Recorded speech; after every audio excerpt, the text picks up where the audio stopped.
At last.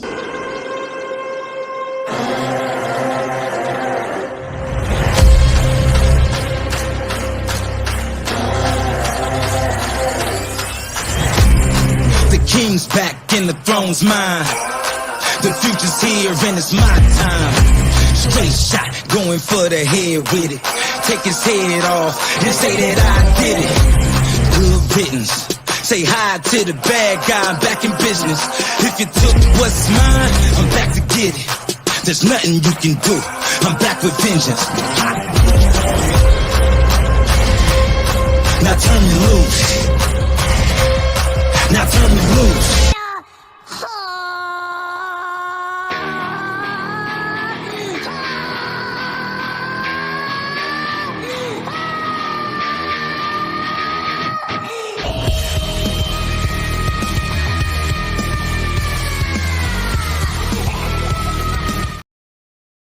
Hey, what's going on, everybody? It's Angels represent for the Gray Pill Podcast. Ruby, I see you down there below. Drop some links and StreamYard links from other people. So if they comes up and they don't see it, and it is what it is. So I appreciate everybody coming through. Oh, sorry about that. So let me get the welcomes out the way. Appreciate you, Stan. Thank you for coming on through. Eddie, like always, thank you. Miss Celine, thank you over there for from Triologic. I'm gonna respond to her. I thought it was like a cool little chat, a little monologue. She inserted me in there, so I thought it was pretty cool. So I want to say thank you for her. So I'm gonna make a very special reaction to her. So I'll make sure I have all the time and my little weird little talking points, set up for her. So I'll make it very entertaining for her. So maybe she'll, bless me with her grace and maybe review me a little bit. So we'll see what happens for next week. So, Eddie, again, appreciate you. Mamita, Alicia, thank you. I appreciate you. I hear you. So you got to go. Yeah, it's late. It's boys. So I'm making it fun for everybody else when they come on through. So I definitely appreciate everybody for coming through and just having a conversation. So while I'm bringing Ruby up, and I am going to get the warm welcomes. Appreciate you, Ruby. Perfect. Hello. Can you hear me? Hey, real good. Right. Make a fun one. Want to get all the little intros out the way. For those that's listening out there in the YouTube universe, shout out to Great Pill Podcast. Go holler at him. Hell yeah. Give him a like and subscribe. Go view his channel, if you will. Courtesy of Classic Lights. For all your Spanish watchers and viewers, Telemundo, Univision, Galavisión. Hola, buenos días, buenas tardes y buenas noches, damas y caballeros. Por favor, suscriben, gusten y por favor compartir este canal de YouTube. Cualquier parte del mundo donde están ahorita, por favor. Familia, amigos o socios de trabajo, lo que sea, por todo el mundo, por favor, suscriben al canal del GreyPillPodcast, el Pastilla Gris, por favor. Muchas gracias. Appreciate Marcus for that. Hey, if anybody in there knows any other different languages besides, Hood, Latino, trying to get a Filipino, native, any other languages out there with a nice little shout out, I appreciate you. Let me know.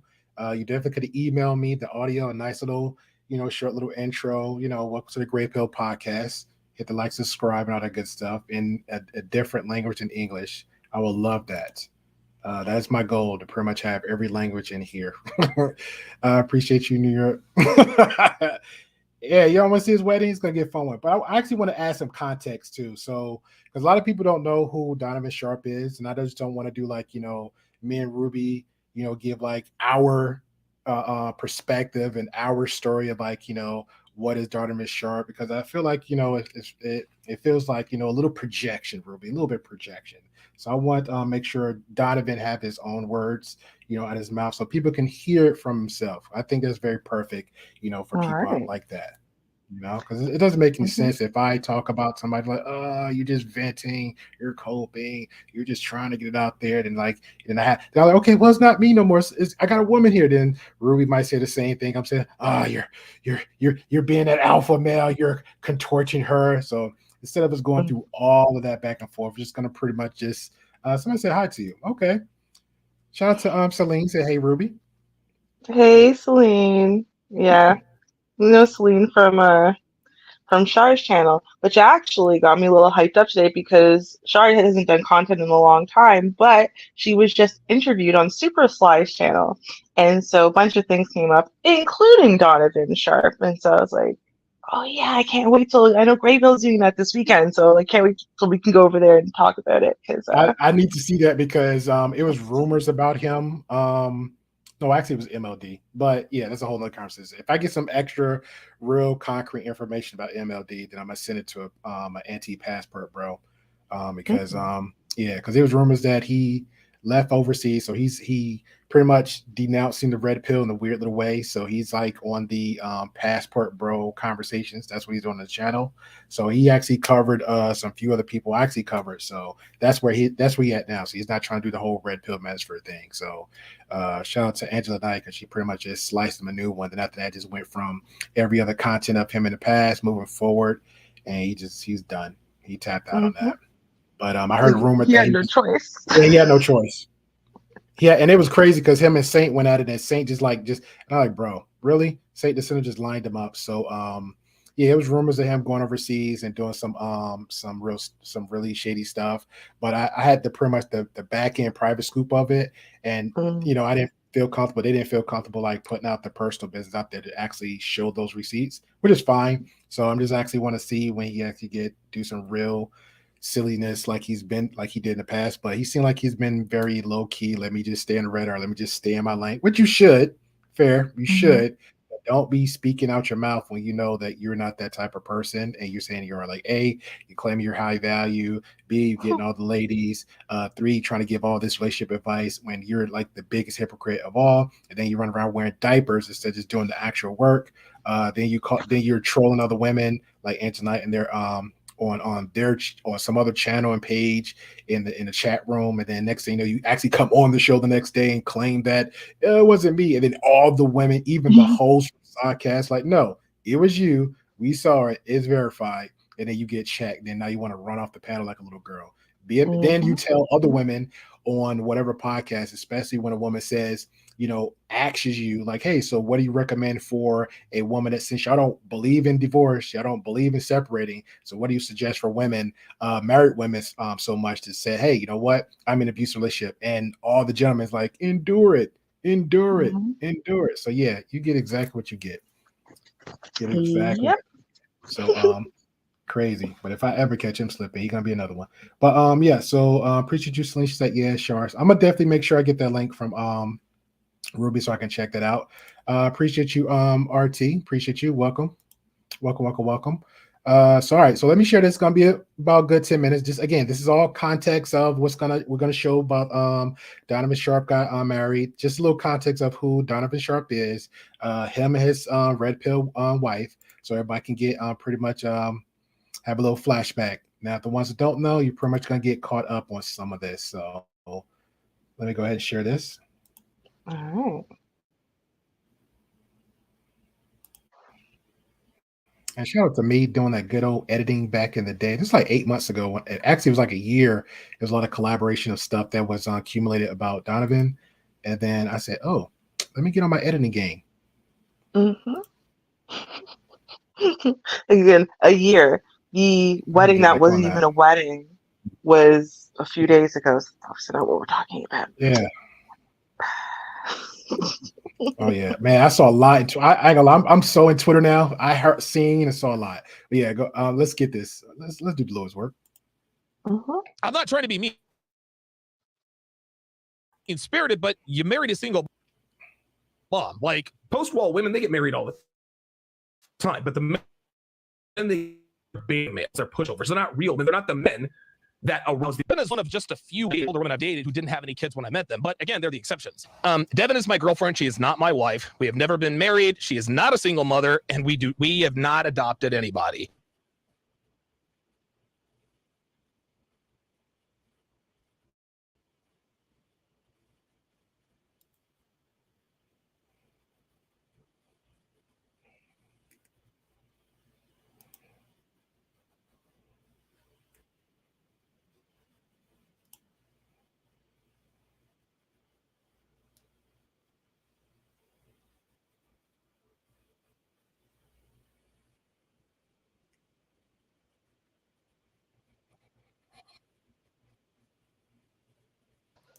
Okay, maybe it's just me, but I'm only hearing silence. You not hearing it? No. Chat. Let me know if y'all hearing it. Gray Pill, you and the lead attorney look like first. Really? That dude like 8 feet tall. Well, we both from the South. He in good old Georgia, and I'm in Alabama. Let me know if y'all can hear it. No, because I went into the chat to listen. Celine just said she couldn't hear it either. But I went into the chat because I'm like, what is wrong with my thing? I took my Wi-Fi off and everything. And then I'm like, no, I don't hear it on the stream either. So maybe I should say something instead of just continuing to sit in the silence. So I don't know what happened because I heard it at the beginning. It's not like the whole thing was silent, but right at the very beginning I heard it, and then all of a sudden the sound went out. So I don't know what happened. Okay, let me try one more time, and then chat. Let me know. I'm gonna play it in 3, 2, 1. No, not hearing it at all. Well, that sucks. Well, I'm gonna drop the link below at the end so y'all can catch up on it. But we're bringing me and Ruby back up so we can give some context of it. But I'll show. But I heard it at the beginning, so it must be something that went off. Because I heard the video at the very, very beginning. So I don't know if you clicked something different, maybe, or I don't know. It was weird. No, it's the actual video I edited like 8 months ago, so I don't know why that would do that. Yeah, the video was working. For sure the sound was working in the first, I don't know, 10 seconds. And then all of a sudden it was gone. And I'm like, what happened? The sound died out. That was weird. Okay. Yeah. All right. Well, I'll let it play with no audio since nobody can't see it. Then we'll just have like a little few minutes conversation about it. But yeah. So wait, hold on, wait. I swear to God, you have the it. Gist of it. Let me see if I can blow this up a little bit. Don't you have it muted on the screen? I swear I saw it muted on the actual screen, on the thing that's playing now at the bottom.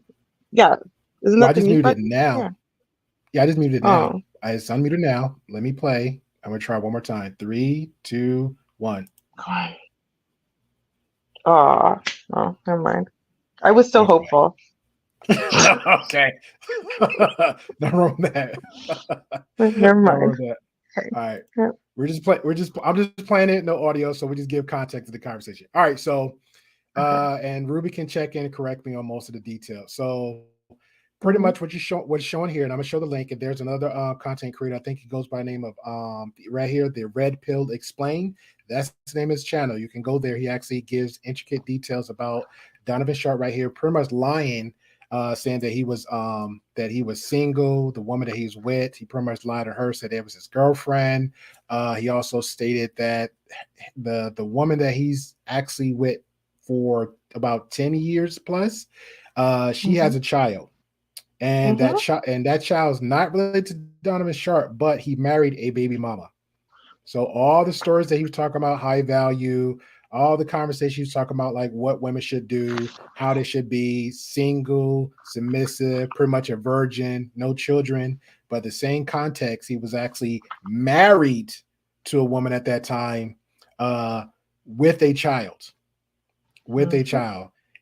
And from the little bit of background that she's exposed herself when she had conversations, she actually pretty much had like, you know, it seemed like she had a good career, some education under her belt. You know, pretty much like I think she said she's like some kind of producer or something that she actually worked. Matter of fact, it was Cornhub. That's what it was. It was Cornhub where she actually worked behind the cameras, pretty much the woman behind the scene. So she had some real something on her belt, but everything was red flags for the quote unquote the red pill community, far as you know, Rolo Tomasi, definitely fresh and fit. Andrew Tate when he was claiming it, Sneeko with his hypocrisies as he was claiming it.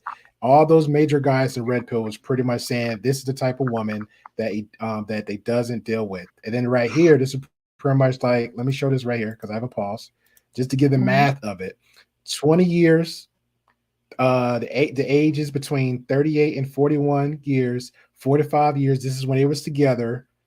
This is like maybe over a year ago when I edited this video. So this is like a whole sense of time. So all this time he's been with this woman. She's been single.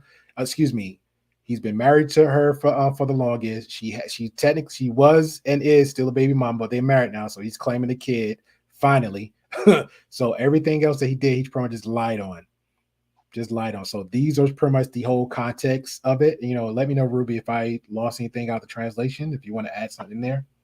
Well, yeah, I would put a couple things. Number one, she wasn't a baby mama; she was married, and so she had her child in wedlock to someone else. To be fair, and that's how actually they were able to get the information to confirm. Now, the president of the White Manosphere, in essence, this is who we're talking about, right? This Studio 21. He's the one who did the what's it called 21 convention, the 22 convention, whatever. And like he's the one who exposed Donovan, really, and so the reason why you can believe that though is because he actually got married and he did it like not like legally and whatever, and then his marriage fell apart, whatever. So anyway, when Donovan wanted to marry Devin, he spoke to Mr. President, like, oh, can you refer me to someone to marry us and whatever. It's like a whole thing. Also talking about and having proof of Devin wearing the ring way before, like years and years ago, like before 21 convention and whatever. And then what's like really important to note though is that Donovan and all of his lies, like he kept talking about this niece and da da da da from forever ago, like 7 years ago. He's always talking about this niece, and saying, you're telling everyone else they can't, you know, he would never date a single mom and blah blah blah and whatever, right? But the reason why we know is because he told everyone that Devin used to be married. So they went and looked for the paperwork, and Devin used to be married. And so it's in the marriage, dissolution of marriage, the divorce paperwork, Devin has a dependent. And the dependent is who? Her daughter. So like it's literally impossible for like him to not be, you know, married to a single mother. Literally impossible. He already knew that. He knew that from 7 years ago, whatever. Like he's just been lying to people. And what's gross about it is it took the people in 21 convention, like it took all the people in the manosphere to expose them and for them to be like, yeah, we knew. They all knew behind the scenes. So they've all been lying to you. And they're all willing to lie to you and let these people look you in the face and say, I wouldn't do this. I wouldn't do that, blah, blah, blah. Also, Devin used to be way fatter than she is now. Because when I first found out about Donavan Sharpe, like in 2016, 2017, she did not look the way she did at her little crusty wedding that they had last week. Like she was much, much, much bigger while he was lying and saying he was showing off pictures of Devin's like younger sister or cousin or something and saying that was his girlfriend. That's what he was doing like 7 years ago. So there's a lot of messed up stuff that happened. And then for people to be like, kudos Donovan for doing things. I'm like, how did you guys miss this? Like, I don't know how you missed it because it was fully exposed last year. Like, but what? No. It was Duke. No, I'm agreeing with Duke and Don, 21 convention, but I didn't know most. I didn't, except for the one guy on 21 convention. I knew of him because he was just like on bullet points, everything else. Duke just made did the same thing, but he made a whole show out of him because he was just pretty much a clown at that point. And then the another guy, that's the guy I actually found who actually showing like, behind like the actual articles, and he's like, hey, he was this, he is this, everything else is just pretty much a lie. So yeah, it is crazy. Yep. Ridiculous. Shout out to RT Debray. He said, hey, I like Devin. She seems like a nice lady. I'm not gonna put no much on her personality because I haven't seen her like do anything or act like mean spirited. She could be, but at the same time, she could be just for the grip. Let me do what my man tells me to do because I'm all about it. Just like there's some women, just like because he had some in one of his on his Twitter account, he just had like women just dancing and saying whatever they want, and I'm like, well, there's type of women out there like that. So there you go. If you like it, you like it. I was gonna say if you like it, I love it, but I don't love it. Right? I mean, she's yeah. probably fine, but the reality is we're not talking about her, right? We're talking about Donovan. That's who we're talking about. We're talking about a man who claims, right, that, for example, like he was saying that his girlfriend, who he had married before, like when he was having this discussion a few years ago, he was already married to her. But anyway, he was saying his girlfriend is a 10, smoking a hot 10, this and that, that, right? Then pictures of her got exposed. And I'll tell you that in 2016, in the Black Manosphere, they were already exposed because Donovan did some stupid things without recognizing. For example, you could see the reflection of someone in your sunglasses if they're standing in front of you and stuff like that. So he already got exposed in the Black Manosphere. So that's why he was almost solely in the White Manosphere. But then, he got exposed there because when it came out that the woman, one time Devin walked in, he's like, oh, that's my housekeeper. Like he said that she was his housekeeper, not like his girl. And then he was like, my girl is perfect 10 body, this and that, that. And then he's like, no, I never told you guys that her face was a 10. I just said her body. So it was just like every step along the way, he just keeps moving the goalpost if you catch him, right? So it's like, it's so gross. And this is again, what, a 46-year-old woman, right? Like this is not like a girl. This is a 46-year-old woman with a child, and he's a stepfather, not claiming. Imagine being that kid who, this man is basically raising you, like he's like a father figure to you, and then you're gonna find out that he's been lying your entire life and basically saying that people like your mom aren't worthy of men like him, and that he's been denying you. Like, imagine how that's gonna play out for this man. This is so stupid. I agree. Let me read the comments real quick. I had the video, so I apologize. I thought I had everything prepped and ready, so just one. Yes, Celine, we agree with you. Donovan Sharpe is slime. I don't know what the douche niggas is. Just let you know, be very careful in the chat, sir, because I have a lot of mods, so we don't do the name calling. But what's up to you, sir? What's up to you? Everybody welcome. 12th man, AKOG, something Crucian. I don't know. That's a long, weird name, but we welcome you. We welcome you. What's going on? Intelligent Soapbox says that dude sleeping on the arm mattress meme was hilarious. Yeah, it's crazy. What does that even mean? Yuck, he's probably a bit. Yeah. We'll give 12th man, some welcome man, give him some love. You're more than welcome in the chat out in the chat. Just be very careful with your verbiage, sir. Just be very careful with your verbiage. Any disrespect in here is instant out. You get the timeout. After that, you're done. We had to do that in the Discord. Somebody was been acting up. Yeah, and then somebody was give like so much grace, and he decided to, like, instead of voicing his opinion or giving like actual feedback, he decided to just like tell people about their, like, what they shouldn't do with their channel. And I'm like, you don't even have a channel. You just on the same panel with the same person crying and complaining at the same time. Like, stop. I like that one little kid in the elementary that just like want to hang out with a hot chick, but he can never get close to the hot chick. That's pretty much what it looked like all the time. Sad. Well, I mean, but that's a lot of the spaces, unfortunately. And he's young Is a too. bunch. He's young. Right. Well, that's what it is. Because this is what people don't realize, right? And Donovan does realize that, and that's why he's a skis, right? Stevie D, like all these people, they do the same thing. They're all the same kind of skis. Um, so they recognize that there's a lot of young guys who, just like them, were losers in high school or are currently losers in high school who've never been able to get a girl, period, of any age or looks level or whatever to even look their way, and who don't really have father figures like that and don't really have friend groups like that, who are desperate for male validation, male attention, and also to finally be able to get a girl and maybe see some boobs in real life. It's not porn, right?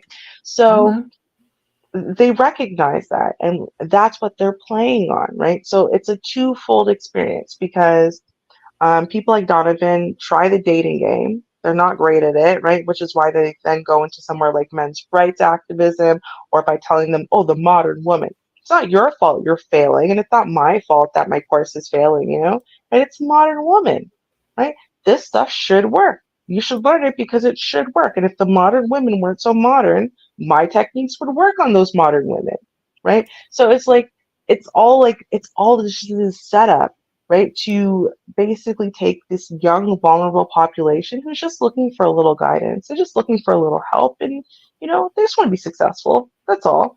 And unfortunately, they land into the lap of someone like Donovan, who just screws them. And by the time they're 30, they're angry, they're bitter, they're very unsuccessful. They have no savings, they have no money, they have no jobs, right? Because they were spending all of their energy on this nonsense and trying to prove that they're the best kind of supporter, the best kind of follower. They're real modern woman haters and whatever. It's just like they know that this is the game that they're playing. And what pisses me off is that you're going to get these young men to do that and destroy themselves. But you won't Yeah, destroy yourself because you've got a nice warm body at home who cooks for you and cleans for you and loves you and has sex with you and does all the things you want. And sure, she's a single mother, but it doesn't matter because that doesn't actually matter, right? And so you'll take that and you'll let yourself be happy while making those guys miserable as hell. They can't have that. If they picked a single mother, they'd be losers and beta cucks, right? But if you do it, it's fine. Like, it just pisses me off. and which I think is sad too, because it's like while all this going on, and you said the dangerous part for the guys is watch from the outside looking in, believing all this, or just assuming all this is 100% right. There, it's like then they're going to go out and create other hurt women, like the women they're going to think or assume that they somebody that they're not. Quote unquote, like the fake suits. Like some dudes will go out their way, like, let me look all dressed up. Let me lie that this is my car when it's not my car. Let me go just have all these, unrealistic conversations with that woman, and then kind of find out all her time and her resources is wasted. And then next thing you know, it's like, oh, you cheated on me. Oh, you lied on me. Oh, you told my whole friends and family you was this, and you're literally not that. So now, guess what? Either they're gonna have the mentality to move on and say, you know what, it's not working out. Let me move on, move forward, or they're gonna be stuck on that hurt and then pass it on to somebody else, which is not cool. Not cool at Hmm. all. Oh yeah, exactly. That's what it is, right? Perpetuating this cycle of nonsense. And let's be real, like no offense or anything, but it is perpetuating a cycle of aggression and whatever. Because if you think about it, right? So you're telling men, first of all, right, that everyone's trying to turn them into beta cucks. Everyone's trying to make them feminized, they're trying to make them weak and trying to make them like, whatever. And that's really why they can't get a woman. That's why they can't get a high paying job. That's why they can't get respect. That's why, right? So you've already now taken a bunch of people who really desperately need to be able to talk about their feelings and process these things out loud and work on themselves and just be able to be honest and vulnerable. And you're making sure they are never any of those things, right? So all they're going to do then, they're bottled up, they're tightly wound like springs, and they have no sexual release anywhere. So they're going to be incredibly aggressive. And that's why we're getting an increase in the number of these stories that we hear where a guy hits on a girl, she says no, and something bad happens as a result of her saying no, right? Like it's perpetuating a cycle. So then that girl has something bad happen, right? And she goes, you know what? Screw these men. Now I have no respect. You see what like it's perpetuating. It's this never ending perpetual cycle. And everyone is trying to blame it on the other side or whatever, instead of looking at what's my role in this and what could I do to maybe make things better. And people like Donovan are not trying to make things better because they capitalize and profit as long as things are worse. That's what it is. I agree. Well said. All right. So hopefully there's no audio problems or nothing like this for this one, because I'm going to flip out if it does. Yeah. Again, 12th, we have mine, so just be careful. Just be careful. We have very peaceful. Chaos is getting married, man. Hey, I don't want to make sure I don't forget you, bro. Hey, let me know if you want the link, man, to come in if you want to react and have a conversation about the wedding, man. Like he was Chaos Reigns, the guy that actually had the full unedited stream of Pearl doing an interview with Nick Fuentes. And this is crazy because like only content creators understand when they see certain things. Every other part I seen of the interview from other content creators was either cropped up or cut or some kind of edit. But somehow I just knew his had the full one, and I reached out to him and was like, "Hey man, you got that? You got that good?" I was like, "Yeah, of course." I was like, "Hey, I need that email." And then next thing you know, had that reaction, and he's on here at the Good Conversation. So definitely let me know, Cass, if you want that link, man. I'll drop it into the Discord. Oh, and my Discord for everybody else, because I had it posted a link on the channel. So my Discord is being worked on. Okay, I appreciate it, Cass. My link is being worked on right now as speak. So I have an admin working on it. I'm gonna have like because I want to kind of bounce out. I want to have like at least a guy and girl pretty much be mods. But right now the active people that's actually in Engine Night, I'm gonna make 2 of them mods, and then the other guy that's actually running pretty much doing everything for me, or just pretty much help me with it, build it. He's gonna be the admin.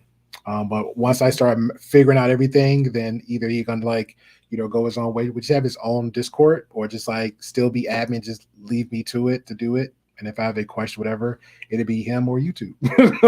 So we'll go from there. Alrighty then. All right. So let me know if y'all guys hear this. I'm about to start it. What's up, guys? It's your man, Donavan Sharpe. Okay, good. And I need to share the link. Copy the link. Now, mind you, he's playing this off from his phone. He's streaming from his phone. Give me 2 seconds, guys. I need to send it. Okay, guys, this is it. We are going to get married. I am now going to give the camera to our guy. Here we go. All right, we're live. No, you can turn it around. There you go. You ready? Bruh. Let's go. This is the time right here. If we're going to do the sexist conversation, this is when you just hand the woman the phone. I'm just going to be honest with you. This is when you just let the woman have the phone and let her record the whole thing or let her film it, whatever, because I think a woman knows better at this point. I just think she knows better. Mm-hmm.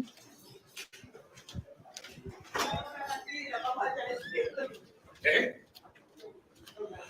Now, this is not us. This is not us on the Gray Pill Podcast, and this is somebody he handed the phone to.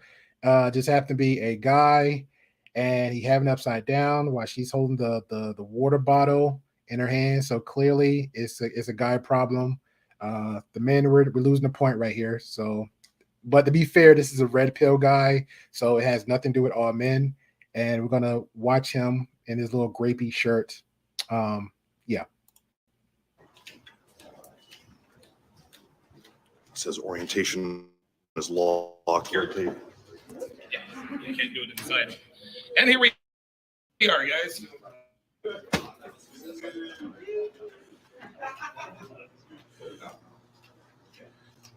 I ain't gonna lie. I feel like when I saw this, I should have just edited it and just turned it around so we can see it straight. But I think it's more funny this way. It just shows the ignorance when you have a collaboration of this is how when you go to the remember all the weird cringy horror movies and he's like, oh, all the vampires is there. This is pretty much like, oh man, all the red pillars there. This is where it comes to the horror movie. All the red pillars right here in one spot. Exactly. Mm-hmm.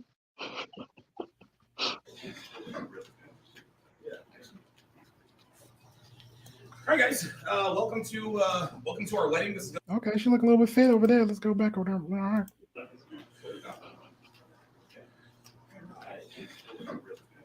Yeah, RT, you see that? All right, guys.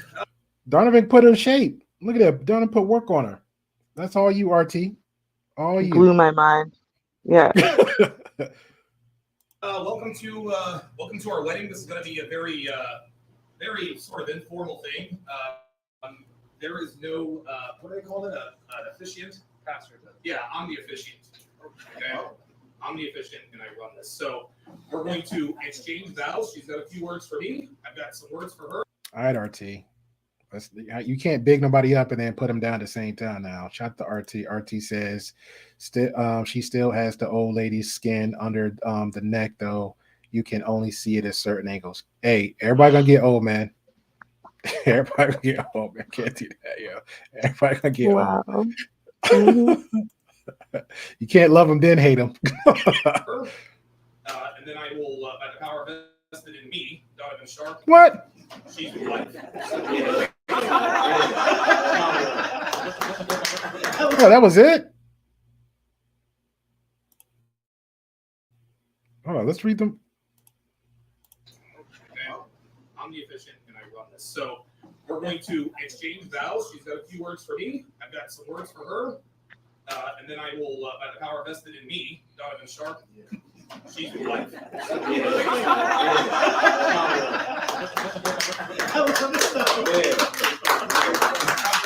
buddy. I'm already triggered. Hey, I suggest people, if you're going to get married, don't do nothing like this. And what's going to happen? This is pretty much a public service announcement for the mentally healthy people out there. If you're going to get married, of course, we know the traditional wedding, the big family and friends from both sides, you know, the wife and the husband. And then also you got the other part of marriage. Like, look, let's save our money. Let's go on a trip to Hawaii, whatever we want to go, or let's take a cruise, do the wedding there. We already went to the court, bought the papers, and friends and family want to come with us. They can pay for their own trip and celebrate with us and, you know, support our love and all that good stuff. That's it. Or you can just say, you know what? Screw it. That's the other part of it. Let's just get it over with, have a nice little reunion in the backyard or some little nice little area or the beach. Never do nothing like this. Never, never, never, never do nothing like this. Okay? All right. You know, it's not a wedding, right? I mean, okay, first of all, I don't care how much of a pick-me girl you are or whatever. There's no woman on the face of the planet who would allow this background to be her wedding pictures, okay? No, just the fact that he is his own officiant and the groom just tells you it's not a wedding. But beyond that point, there's no woman on the face of the planet that would let this grungy ass cement, like nonsense looking wall in a TV be the background of her wedding pictures. Okay, that's thing one. Thing two, if a woman who's been married before, sure, but if a woman is finally getting made an honest woman out of by a man that she loves, or even if she just barely likes him, the point is, right? She'd have one person at this wedding that was, I don't know, a family member, a friend of hers in particular. When you pan over the audience, and we will, trust me, I want everyone to pay close attention. And if you see someone in that audience that looks like they might be related to either of these two people, let me know. I didn't see one. I saw an audience full of content creators. That's all I saw. That's all I saw. You let me know. That's all yeah. All right, we're gonna figure that one out too. But that's all I saw too. X-Ray said it's like a reception. I ain't gonna lie.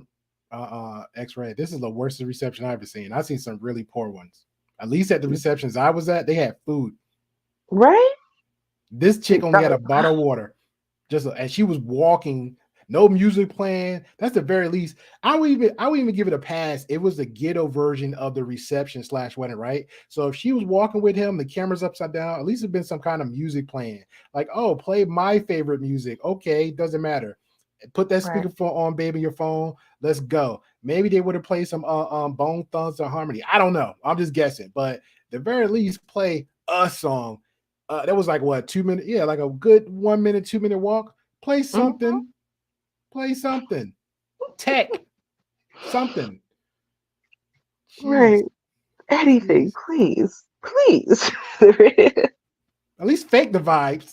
You know? Is that what they say? Fake it till you make it? Jeez.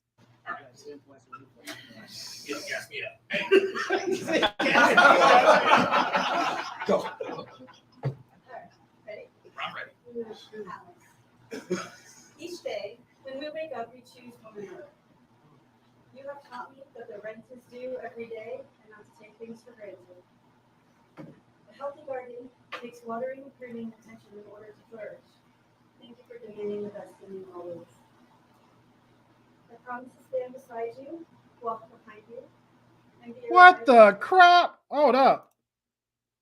Let me okay. I want to put on a capture for her. I know it was low, so we're gonna play just a little bit back because she was saying some. She was saying some stuff. I'll put the caption on. Each day, when we wake up, we choose one another. You have taught me that the rent is due every day. You have taught me the rent is due every day. Now these are their vows they tell each other. Not to take things for granted. A healthy garden takes watering, pruning, and attention in order to flourish. Thank you for demanding the best in me always. I promise to stand beside you, walk behind you, I promise to stand beside you and walk behind you. and be a reliable source of peace for you. I promise to show you my love through my actions, words, and thoughts. Together our lives are great, and the sky is the limit. I love you, and I'm happy to be with you. All right, words, baby. Cindy. I feel like he wrote those. I feel like he wrote those. Archie. I feel No, like he wrote did, those. because this is not a wedding, okay? What this is, because if you like, well, I mean, some people might not know this. So Donovan, a little while ago, after he got exposed for having already been married to Devin, and having been lying to the people all this time and whatever, he decided to shift gears from what he was doing, being basically like the bachelor who, sure, he will sleep with his girlfriend and live with her, but never marry her, and blah, blah, blah. He shifted gears and he went to this thing where it's like, well, we're gonna do like these little skits to act out why modern women is, a hoe, and why my woman's a good woman because she knows better. And so he's been basically trading on that. And so this is her being the perfect wife, right? Like, well, if women want marriage so bad, then they should be willing to vow things that men actually want, for example, right? I would be willing to bet any amount of money we're going to hear that in the follow up, right? Because she says things like that, because that's her job now, right? Is to say, well, the most extreme thought process you can get.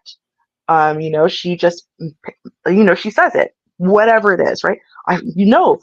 She should only use her phone in front of you, never in the bathroom, because come on, ladies, if you're in the bathroom with your phone, you're going to be texting an ex. Like, really, you have no one else in the world that you could be texting. But more than importantly than that, you only use your phone to reach out to like exes. You don't like, I don't know, scroll through, like listen to a live stream, read an article from the news. Like, your phone is literally a way to communicate with, inappropriate men. That's it. That's all we do. Like, no, she's full of shit, right? But this is their new hustle. And as people have pointed It's out, the cringiest hustle ever. The cringiest. it is, but it's her job. And she knows how to do it well. And that's why Donovan's channel sucks less now than it did before, because now it has a path, has an angle to travel down. And so that's where they're going. As gross as it is, that's where they're going. All right, we're here for the ride. Let's go. Shout out to Eddie. Eddie said, y'all missed the point. It's a red pill wedding, not type of traditional one. You're wrong, Eddie. It's a high value wedding, good sir. It's a high value wedding. So you're wrong and right at the same time. You're wrong and right. No, it doesn't even make any sense. How is this a red pill wedding? You know who had a red pill wedding? Again, Mr. President over there. And by him, I mean the president of the Manosphere, 21 Studios, right? He's the one who had a red pill wedding, right? Because the point is that they had a commitment, you know, ceremony, but they didn't bring the government or the law into their marriage, right? It was just personal promises they were making to one another. But they had a ceremony, right? There's no woman, I'm sorry, but if she wants to get married and you're not doing it for legal purposes, right? And you're also not doing it for religious purposes, then that means you want the celebration with friends and family, right? You want to put on your white dress and have your flowers and be walked down the aisle by someone you love and have the flower girl and the, you know what I mean? You want the pomp and circumstance. You want the ceremony of it all, right? She didn't get any of that. That's not a red pill wedding. And trying to teach people that a red pill wedding would be this bare bones crap is setting them up for perpetual epic failure because there's no women who are going to agree with this and say, yeah, sure, I'll take this. You are going to be the person who just pronounces this married one day, right? No other person, even not even like a friend getting certified online or something, right? Like, no, just you standing there. I don't get no flowers. I don't get no decorations. I don't get friends and family. I don't get a flower girl. I don't get all the things I dreamed of since I was a little girl. I get nothing, right? Like, not even like we just set up our house nicely in the backyard or something. I get none of that. I don't deserve any of that. And then you're just gonna stand there and be like, okay, well, sure. I promise that as long as you don't mess up, I guess I won't leave you high and dry. And then I, as a woman, have to tell you all this ridiculous stuff, and then you, as a man, will just pronounce us married, and that's fine. You know what? I'll even add to that too. I think also from all the stuff I've seen, a real red pill wedding would have been not even doing this, just not even showing up, being on camera, just not even getting married, just saying they are, spiritually put something on their finger, or not even that, move to, don't even have anything on paper, move into a state that doesn't even do common law. I mean, if we're gonna go all through with it, like Lily locating in another state, but the fact right now they're in Miami, I forgot. I don't even give a crap where he live at, but I'm sure he actually live in the state that's actually give him common law marriage. I'm very sure, and I'm banking on it. But if you're gonna go all the way, Probably, yeah, just go all the way. But no, what the hold on. I have to answer to RT. I have to answer. So the lady just went to the courthouse. So you're projecting, Ruby. No, sweetie. I addressed that in the very first things I said. I said, if you're not going to get married legally or religiously, right? So if you get married at the courthouse, that would be you getting married legally, right? So you're having a judge, an officiant of the law, pronouncing that the two of you are legally bound, right? Or you could have a religious ceremony that doesn't involve legal, right? You could literally do both as well, right? Most people would tend to do some version of both, but you could have a religious ceremony where you have a pastor or someone like that who officiates over your wedding, but you never, do any legal paperwork. And I said that if a woman's not going to get either of those two things, she's willing to say, listen, I don't need either. I don't need to get married under the eyes of God, or I don't believe in that. And I don't need the legal wedding, but we're going to have a wedding. I want a wedding. Then that means she wants the pomp and circumstance of the wedding. Otherwise, why bother doing it? Right? Like, you're not listening to what I'm saying. You can't use someone getting married legally, but I already said that, as a way to say that I'm projecting. I'm not. I'm just talking about common sense. Why would you bother having a wedding? Why would you bother? Just think about it for a second. Why would you bother doing it? Yep. Fair enough. Otherwise, right? There's 3 reasons why you do it, right? You would do it, and I'm telling you, it's just legally, right? Under the eyes of God, or as an announcement to friends, family, whatever, right? Those are 3 major components to like getting married, quote unquote, right? And however that's going to look, whether you just got married, like a couple of friends of mine, literally she got married in a dark plum colored dress. We were at her parents' house, I think it was, and we all walked across the street to like a field across the street. It was just like an open field. They Yeah. got married in the open field. One of their friends officiated, or parents' friends officiated. We went back to the house. The meal was potluck, right? So like I brought lasagna, for example. And then the guys were all told like, yeah, hey, just if you have a gray suit or whatever, then show up in a gray suit. And the girls were all told like, hey, just try not to clash with purple. And then they didn't really even have like a wedding party. It's just kind of like, hey, if you look in the pictures, we'll take pictures with It's you. actually it's actually a YouTube video of a woman that was showing like how not expensive a wedding is, and she was giving pretty much not like this, but her and her husband had the house, so they had the wedding in their living room. The ceremony was in their living room, pretty much similar to what you said. They had like a nice little backyard for the event. And that was it. And it was like they kept it small and short. They didn't have like the big 150 people, just like very close friends that supported them, on every angle of what, from now until moving forward. And that was it. And I think it didn't really cost them nothing, like peanuts. And this is just for the naysayers out there that swear up and down that women are always like on one side of the cusp. And it's not even true. This is actually a woman that herself pretty much showed every number, planned it out. I saw it like a year ago. It was a really good video. And I was like, wow. Right. So, Yeah. You can get married for like mad cheap. Here's the thing, right? Again, RT, you just say, oh, I said no woman, there's no officiant. So you're not getting married legally. You're not getting married religiously. If that's the case, then that means you're getting married for the third reason, right? Which is the concept. I want to get our friends together. We announce our love and celebrate our love with everybody. We got the pictures. It's going to be nice. Because again, otherwise, why bother? Why would you go through the effort? Period. You wouldn't. It's just called like logic. It's logic 101, right? And that's how you know this is not a real wedding. Because literally this wedding doesn't offer anything that weddings offer, which is a wedding. Right? Like it's not it's all clout. All the YouTubers, we'll get to that too. It shows like a whole bunch of YouTubers and a special YouTuber in there that I seen. So I was like, yeah.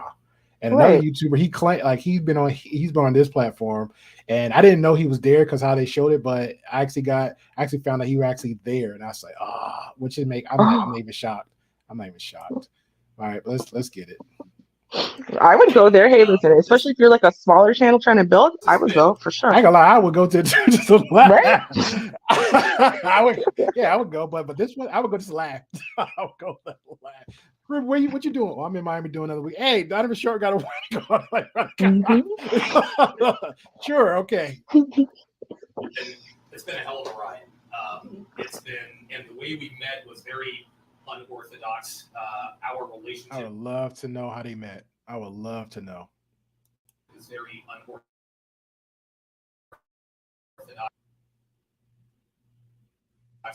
You're wearing a wedding ring now because, well, there you go. You've been wearing it for 7.5 years. Just call yourself out. Been wearing it for 7.5 years. Exactly. Like I said, I bring out the best in you, but you make me happy. You really do. I was happy before you, and if you and I decide to part ways for whatever reason, I'll be happy without you. Bruh. Savage. Straight savage. I ain't gonna lie. If she's in for the grift, that's cool. But if a dude tell you something like that, you actually take that. This is actually verbal abuse. I'm just letting y'all know right now. This is verbal abuse.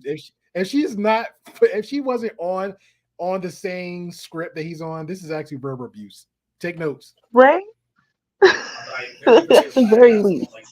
I've been successful in many ventures in my life, and I've never really had. Yes, he's been successful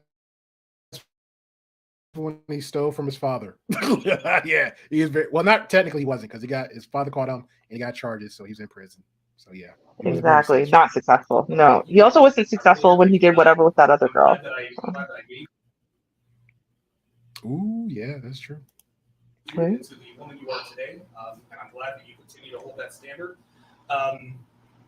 Success is really, really cool to have, to be financially successful, but it's much, much sweeter when you have someone like you to share it with. And so, by the power vested in me, I pronounce us man and wife.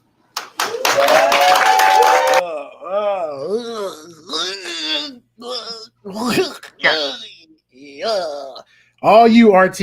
Are you, my guy? All you. Right. Yo, she's like she's scared to touch him.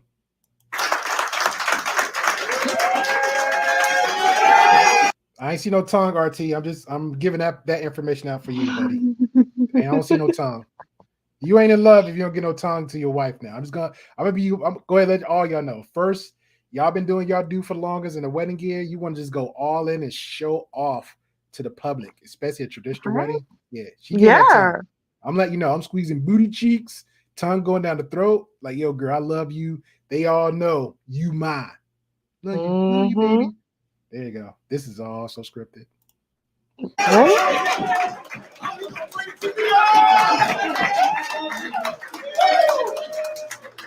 All right, now I gotta find out who's in here. I see Pearl with the phone up. Look at Pearl. Right there on the left. I don't know who that guy with the hat is. Pearl right there. You know, I didn't actually notice her watching until she started talking. Like, when I was watching the video through, I actually had to rewind it because I thought she had just come when she started talking. I didn't realize she was there originally, so I had to rewind it. Oh, she is there. The only way I knew, and I never connected dots. I just heard about the wedding, like whatever. And then on her Twitter, actually Lauren snitched when she was in Miami. No, I didn't know. Tree didn't really know until like after fact, only because Hotep Jesus spotted her in there and did like a whole video of her. And then I saw Lauren like poke her in the head out there, like, "Hey, I love Pearl." And then on her Twitter, she's just like, "Guess who I'm going to hang out with him?" I was like, "You just telling everything. You spilling all the beans." So that's how I pretty much knew I connected dots. That and then you had to go look and find the footage and the receipts, and here we are. She got her little close up on it. Okay, so now that we're the old lady neck. we're gonna do 10 minutes of questions. Then we're gonna. Those are love handles, RT. Those are love handles, man. I gonna say you get married, but don't let you get some girl and she just get old. Stay. Yeah, I'll leave you to your vices. Let's stop by ABC and then they're gonna grill us. What? Oh! After we get cake. All right. Anyway. He's so slow. She just said, I don't know if y'all heard it. She said they're gonna grill first. He's like, oh, after they get cake. But at the same time, in his vows, he's like, I make you better, but yet you couldn't remember the basic stuff. Jesus. Right. Questions, comments, whatever. Yeah. Red Pill Meat had one to know. Your life is over now. Say what? Red Pill Meat had wants to know how you feel now that your life is over. Red Pill Beat. This is actually a personal name, ladies and gentlemen. Red Pill Beat wants to know, how do you feel now that your life is over? Tell Red Pill Beat he was married years ago. He's been married. Jesus. I had to go. Comments, whatever. Yeah. Red Pill Meat had wants to know. All right, I'm gonna play this slow so everybody can see who's who in back there, because I literally had to slow it down. They thought they slick. I'm sorry. The way she moves her arm is so uncomfortable. Like, to me, like, it literally makes me cringe every time. Like, the way that she moved her arm is not the way you with someone you're comfortable with, you know? Like, I don't know. It was just really awkward. It just made me uncomfortable to watch. Like, she has her hand up and then she needs to put it under, and the way she did that was just so uncomfortable. Like, there's Pearl. It was Pearl there. I forgot his other guy name. He was on Saucecast, and then you had Mo from Fresh and Fits on that right side. Excuse me, that left. Oh, is that who that was? I don't know who's on the left, but in the Big Mo was in the 1, 2, 3, in the third row back. He has like some little shirts. I don't know who the guy, because everybody turned back so quick just to hear somebody scream out Red Pill Beat said, which is like the silliest thing ever. But Red Pill Beats. Shout out to Red Pill Beats for being not very evasive with the actions. Say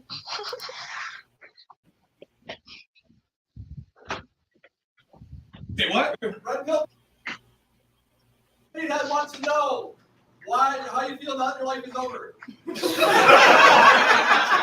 Your life is over, bro. Yeah, it's interesting. A lot of people ask me this entire weekend, are you excited to get married? You've been married for years. No. Right. Our relationship isn't going to change. It's just it's not. Like at all. What it really comes down to is our love for each other is 1,000% conditional. Donovan, I'm trying to help you out here. You messed up, bro. You messed up. Red pill don't believe in love. You're supposed to have that burning desire. You're supposed to have She's supposed to have burning desire. You're not supposed to have love for her. She's supposed to have burning desire for you.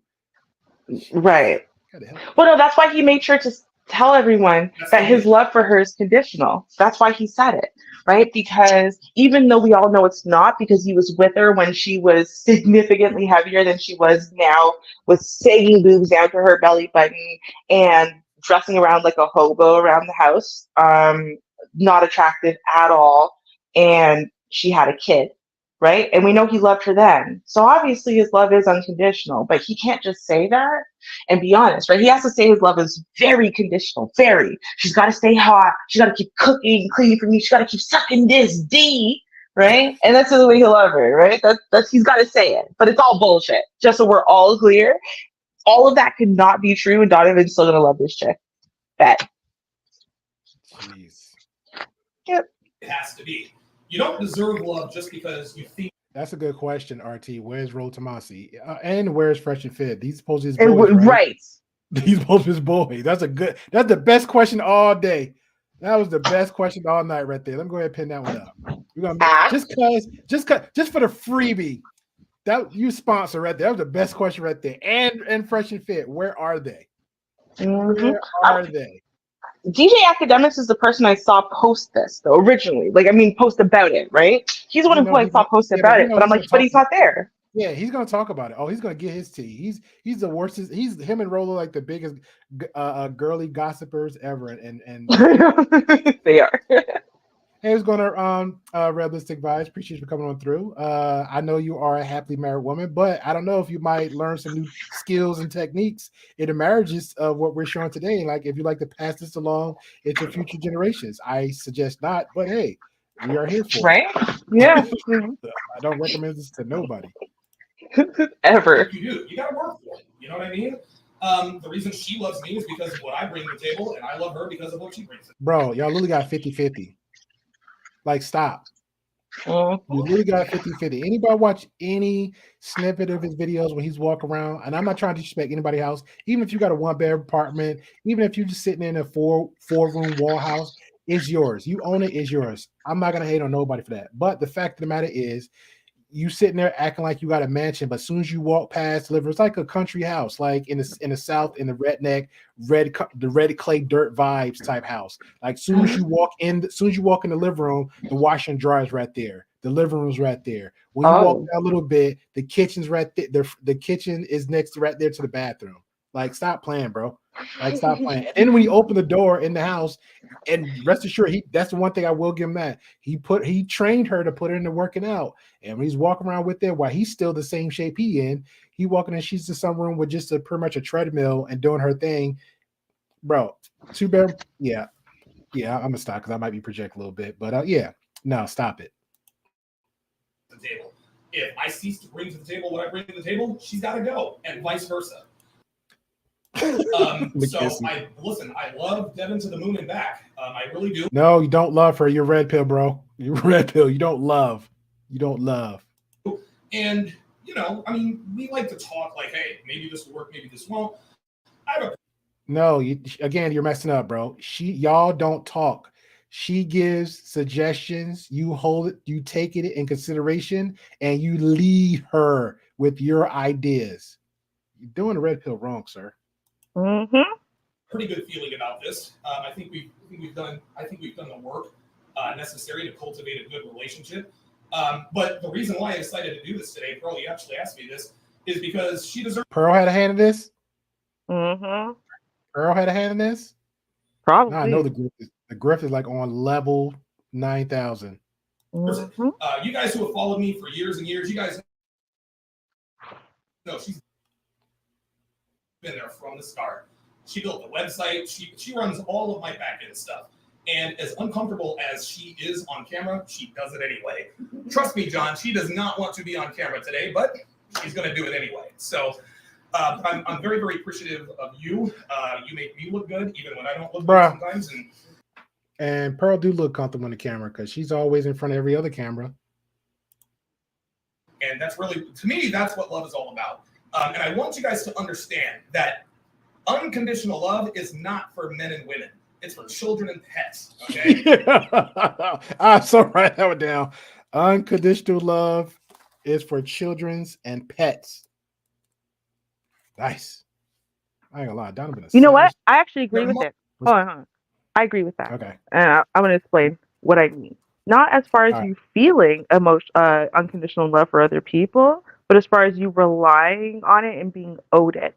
So, for example, right, men who think, right, and the same would be true for women, but just with different factors, right? But men who think, for example, that, well, if they don't ever bathe for weeks or months, right, they don't take care of themselves in any significant way. They don't make any effort with their appearance. They don't make any effort with their other issues they might have, say with, confidence, public speaking, their mental health issues, anything, right? They think they should just be able to sit around, do nothing, earn nothing, be about nothing, right? And then offer you nothing, right? And they deserve love and attraction and sex, and they deserve it, right? Because they're just men. That would be like someone expecting that they get to receive unconditional love, right? Because they're thinking about it the way, well, their mom unconditionally loves them, so why shouldn't some random chick out there that I'm super attracted to also, unconditionally love me? So in that way, I agree that adult humans should not sit around expecting unconditional love, as in no matter what I look like, no matter how I behave, no matter how I treat you, no matter anything, I deserve to be loved. Or, hey, you married me. That's like me being, I'm married, right? And so that would be like me saying, well, I can gain 300 pounds. I could stop bathing. I could stop cooking. I could stop cleaning. I could stop doing anything of value. And then every time a man comes home, I'm going to give him hell in a handbasket. And then if he wants to leave me, I could say, how dare you? You owe me unconditional love. We got married, right? So like no. So wouldn't it be fair to say, let's say I can concede to that. Wouldn't it be fair to say Donovan should have phrased that better? I think he phrased it intentionally, like he added the children and dogs thing because he knew that was the clickbait. That's the thing that people are going to click, right? Okay. And that's going to get him the attention. But I actually agree with the point. I don't think he's going to make the point the way I just made the point. But I do agree with the point. I don't actually have a problem with him delivering that message because it can and will be turned back against, say, for example, the incel crowd that is currently saying, I'm not going to shower, I'm not going to this, I'm not going to that. Why should I have to do that just to impress a woman? Like, well, no, because if you want someone to suck your D, you might want to wash your balls, right? Like, it's a trade-off, right? No one owes you a blowjob, right? So you want to make it attractive to make it more likely someone might go near it. Unless you're high value, but yeah.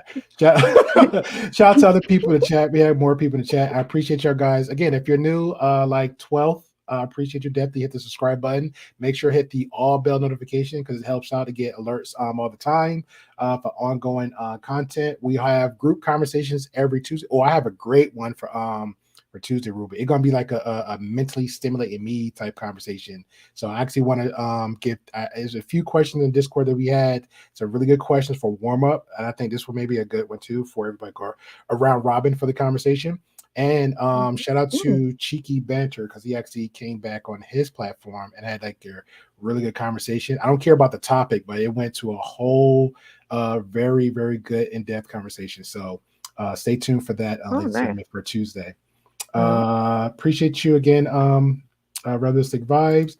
Don GQ says, I was never here and we never saw him. Appreciate you.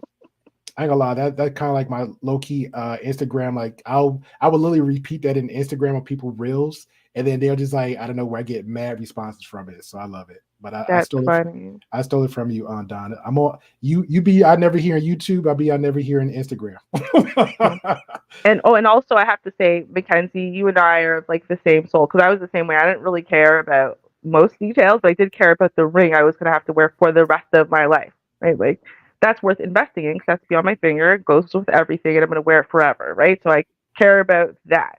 Do I care about everything else? This or a dress I'm gonna wear for a day, flowers I'm gonna use for a day, whatever. Like, no, I'm not willing to break the bank on that. But a lot of people know how But much see, I that's broke the bank on that. my ring. So Before you get to that, because that was a smart way to go. Because even on my end, I remember, and this is just coming from a woman. My mom was like, "Hey, if all you guys $100 to afford on a ring, you can get that now. Make it a nice little one because she only care about some women only care about just the symbol of it. It's there. It's pretty much that absolute kind of promise to her. And then you can always like anniversaries, you can upgrade it. Let's just say a year from now, you could put extra 500 on it, and the next year from there. Because my mother had like this crazy rock on her finger to the point where my stepdad at the time was like, "Yo, we gotta be careful where we where we go when we wear this thing." So she'll take it off and like have like I guess the first one, the original one, and then go somewhere else. But if it was going somewhere like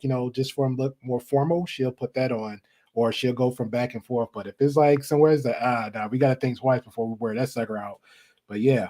See, but like I'm not that person though, right? Like I would not appreciate a bigger and bigger ring, or because I don't even have a solitaire. I don't care for the size of the ring or any of that kind of stuff. As Mackenzie said, I wanted the perfect ring. So that's what I want. And once I have the perfect ring, which is what I have, then I don't. What do I need something new for? I have the perfect Did you ever ring. think about like, because this is me, so did you care if he surprised you with the ring, or y'all just said, well, if we get married, we're no getting married, so let us both decide on what you want and then the budget and then go from there? Well, no, most people are slightly smarter than that to try to pick anything for me because it's very likely I'm going to hate it. Just because I just have very specific thoughts and feelings. But, he did do the smart thing. Like, we went ring shopping in advance prior to the, proposal and whatever. But ultimately, I did pick my ring. Like, I picked it. And then I went and went to like a special day where they're selling different diamonds and bought those and put them into my setting and That's stuff. So nice. yeah, it's like a thing. But like, like the thing is that again, to me, I'm like, I'm not about the big size or da da da. I was never about that. There was a particular aesthetic I wanted, right? I wanted 3 stone. I didn't want to be able to see metal around the band. Like I had a whole thing. But once I got that, it's like, You what seen do all I the need? you seen all the new like custom rings? It's not even like how the traditional were like what platinum, gold, silver.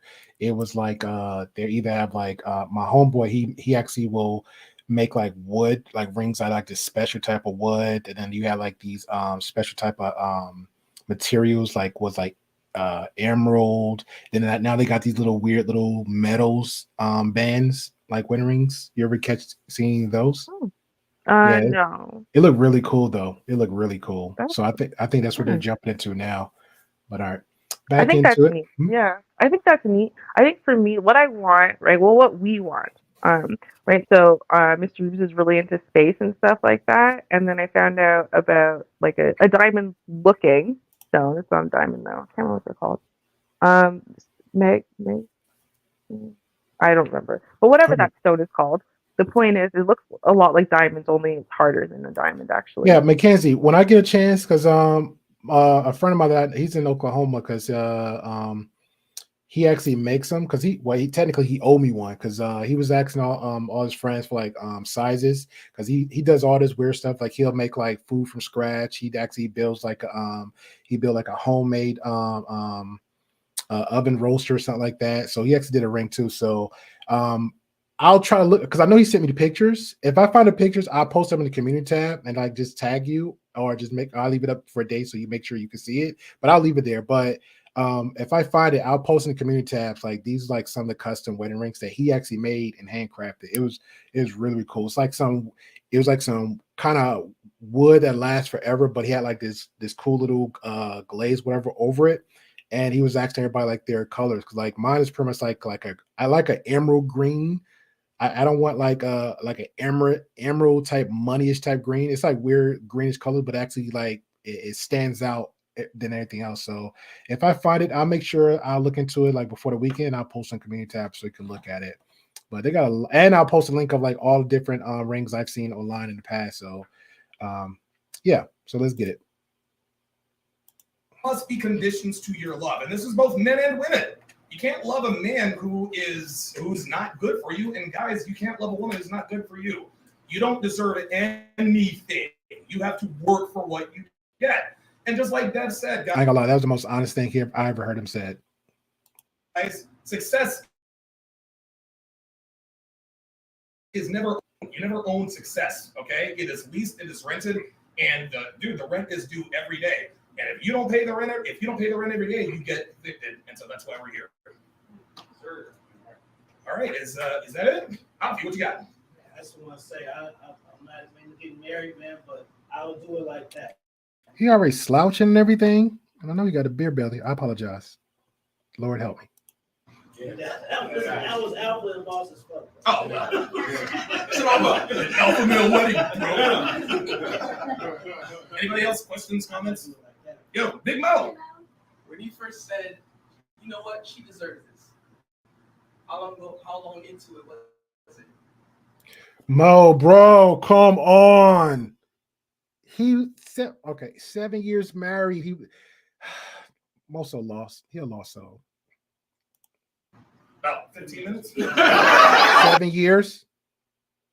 7 years. 15 minutes ago. No, like 15 minutes. Like when y'all said, when I was like, all right, Donavan and Devin, we together. Yeah. And now you're like, you know what?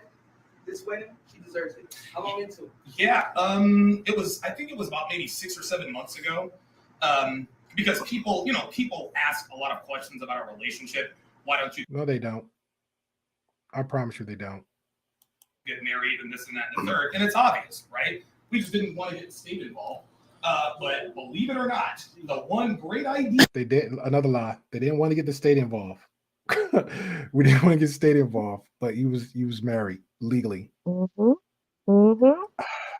low key petty. I'm gonna just send Big Mo like the link, not this one from Red Pill, since they are red pillars. that came from he who must not be named was the notion of a private marriage. And so, as much as I want to kick the guy's teeth in, I gotta give him props for this because he is one of the main reasons why I'm here now, for better or worse. He's like low key mentioning the dude from 21 Conventions or no? Yeah, that's who he's mentioning. And again, see, this is why he keeps working in pieces of the truth. For example, 7.5 years she's been wearing that ring, so on and so forth, right? So what he's trying to do, he's trying to play the same game that a lot of places and people do, right? So, for example, like how Disney came out with the movie Frozen because immediately before the movie Frozen were all of the rumors about Walt Disney freezing himself, and it was really hurting their brand and Google and, and SEO. So if you know anything about SEO, well, if you can take all of the terminology that's being used to hurt you and switch it around, that's how you're going to win. So that's what they're doing. They're taking all this terminology and now they're attaching it to a new, more recent thing. And they're making sure that they attach a whole bunch of different content creators, including someone like Pearl, who's going to get a lot of hits and do a lot of cutting up and content creation around this. People are criticizing this all over the place. People are going to criticize left, right, and center from all different angles. And suddenly, the truth of what Donavan really did is going to disappear. It's going to get to page 30 or 50 or 100, right? Because people are going to be covering this and talking about specific things he says here, right? And so I'm glad you said that because that's a perfect example. Like this is why I respect Tria Logic, because she was having a chick, her and another chick from TikTok or something had like Twitter had like a back and forth, and she was explaining why she stayed on Pearl the way she do, just for this reason. Because what happens is, let's just say, hey, I exposed the truth, right? Like, yeah, I got that one win. Everybody should know. Everybody's gonna look her up, whatever. And I'm using Mo's example because like he just like, hey, Myra's my friend, Fresh is my friend. They're cool guys. Yeah, everybody can be nice, but you can still like the devil's nice too, right? So when people start doing those little like high truth, say a little truth, there's a lie around it, and then when it get paid for past 30, and that one person who actually exposed everything for that one moment are gonna be so flooded down, nobody can get back to it. So I agree. I definitely agree. That is crazy. But it took a while. Yeah. When I first was coming down to meet you a couple years ago to do your suits, to see you be the first one.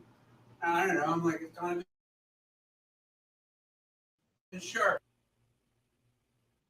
I might be going down, might have a couple women around, you know. Right. Anything's a possibility. But when I went in and I interacted with you, her, I didn't have like much more than a hello. You know, I was like, I know.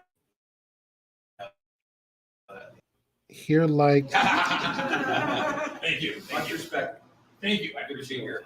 And by the way, Aaron Houch, Tailored Carnivore on Instagram. This guy designed all of my suits. He made my pants. I've got all these custom shirts. I've never had clothes with my name on it. But that's actually pretty cool. It's kind of sort of dance. So, but I appreciate it. Anybody else? All right, let's see. Well, I got wait a it. minute. Sorry, I'm just holding the camera right now. All right, first off, congratulations to you both. I've known you since episode 2. It's crazy that I'm at your wedding now, but obviously my girlfriend Marilyn's here. Devin, what advice would you give? One piece of advice that you would give this young lady right here. So stupid. No. Think hard. Be very familiar where your lines are, because when you start sweating the small stuff, the big stuff actually will blow up in your face. Where you just learn to let the small stuff go and accept it and build on it, not try to change it and like leaving the cabinet open. yeah, you just learn to live. Let her answer the question. No, he can't. He's trying to redirect her because she doesn't know what the hell she's talking about. She doesn't remember the practiced answer she's supposed to give. And she's just rambling and like, okay, she's not trying to throw everything at the wall and see what sticks. What she's doing, she's rambling, hoping that if she keeps talking, eventually she'll accidentally fall into one of the answers, the pre-approved answers that they practice. But she can't figure out what it is.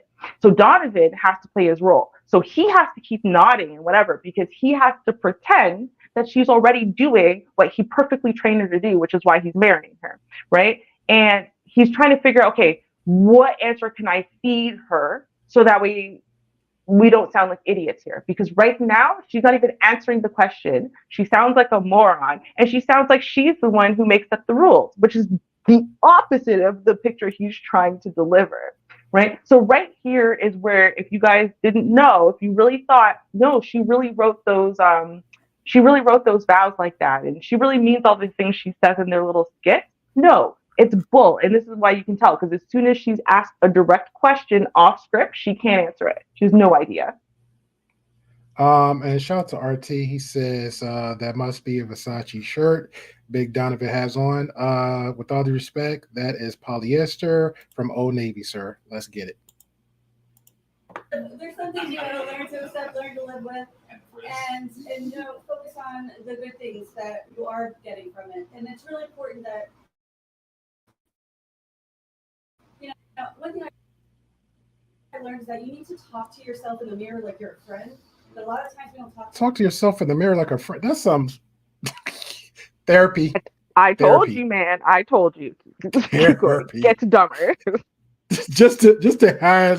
The body language says it all. To our loved ones or our spouses like they're our friends as well.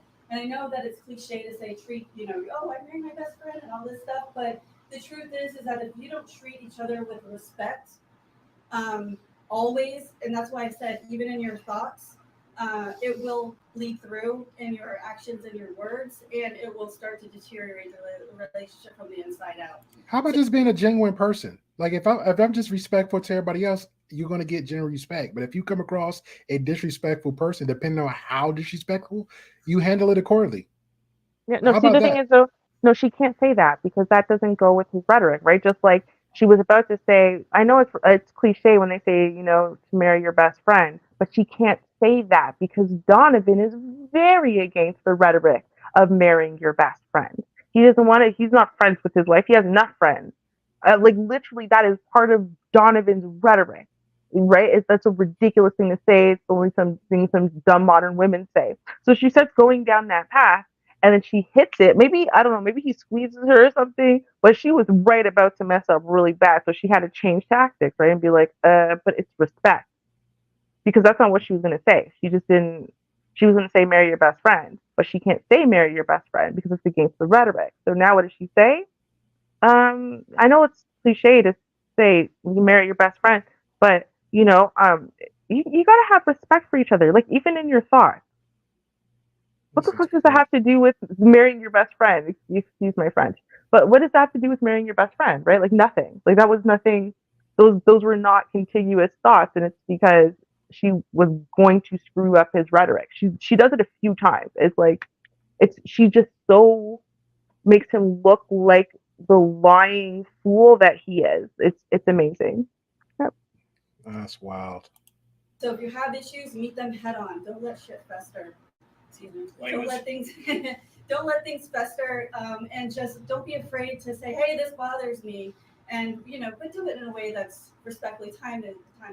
Timing is of course key. Of the essence, yes. Yeah. Hey, you brought concerns to my attention, and you don't always have the best timing, but But you got to do it in a loving way.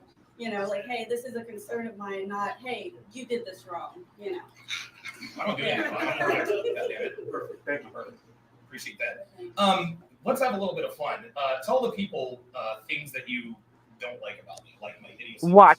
She can't do it because she can't remember. Watch. And so it's kind of like decide now, figure it out later, which a lot of the things that I have to figure out later, let's be honest, because there's a technical aspect to a lot of these decisions. Yes, there is. So while he's thinking, You just contradict yourself. If he's supposed to be the leader and he's supposed to have all the answers, how she got to figure things out when he just like going fly by night by city or past?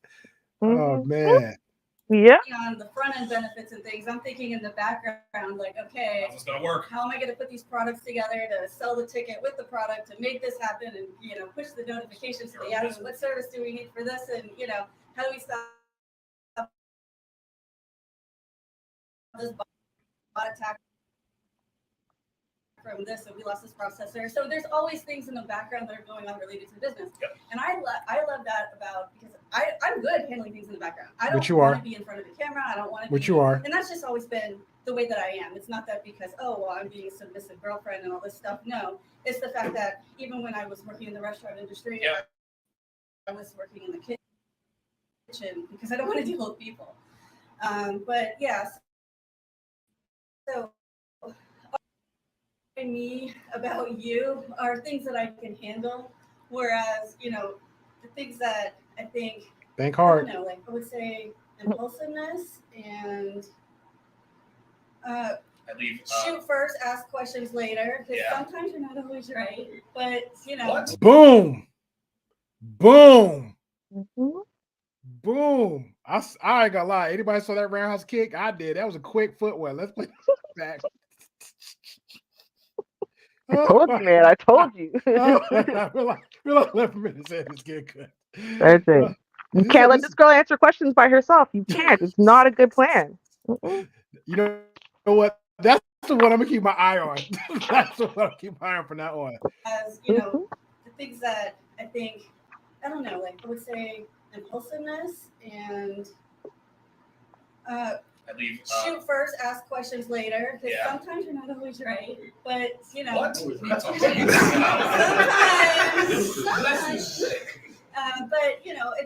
it's funny to me because I'll be like, oh, okay, so but together. Donavan, she messing up, man. You supposed to have your woman submissive, making sandwiches. All her answers supposed to be short.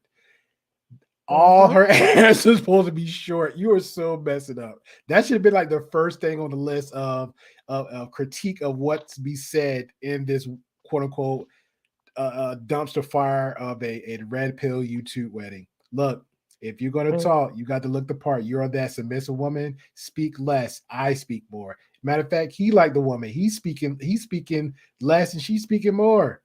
Yeah. Well, because it didn't occur to Donavan that the audience would ask her anything directly. So they had a plan, right? Clearly they had a plan. And probably within that plan, there's rehearsed things that they're supposed to talk about as far as say his bad habits or qualities or whatever, right? So impulsiveness, she remembers that one, but she can't remember the rest of them, right? And she can't remember the rest of them because she got asked the question, she was put on the spot, she wasn't expecting it because they did not plan for that. They figured everyone in the audience come up with a question, and they figured everyone was going to ask Donovan a question.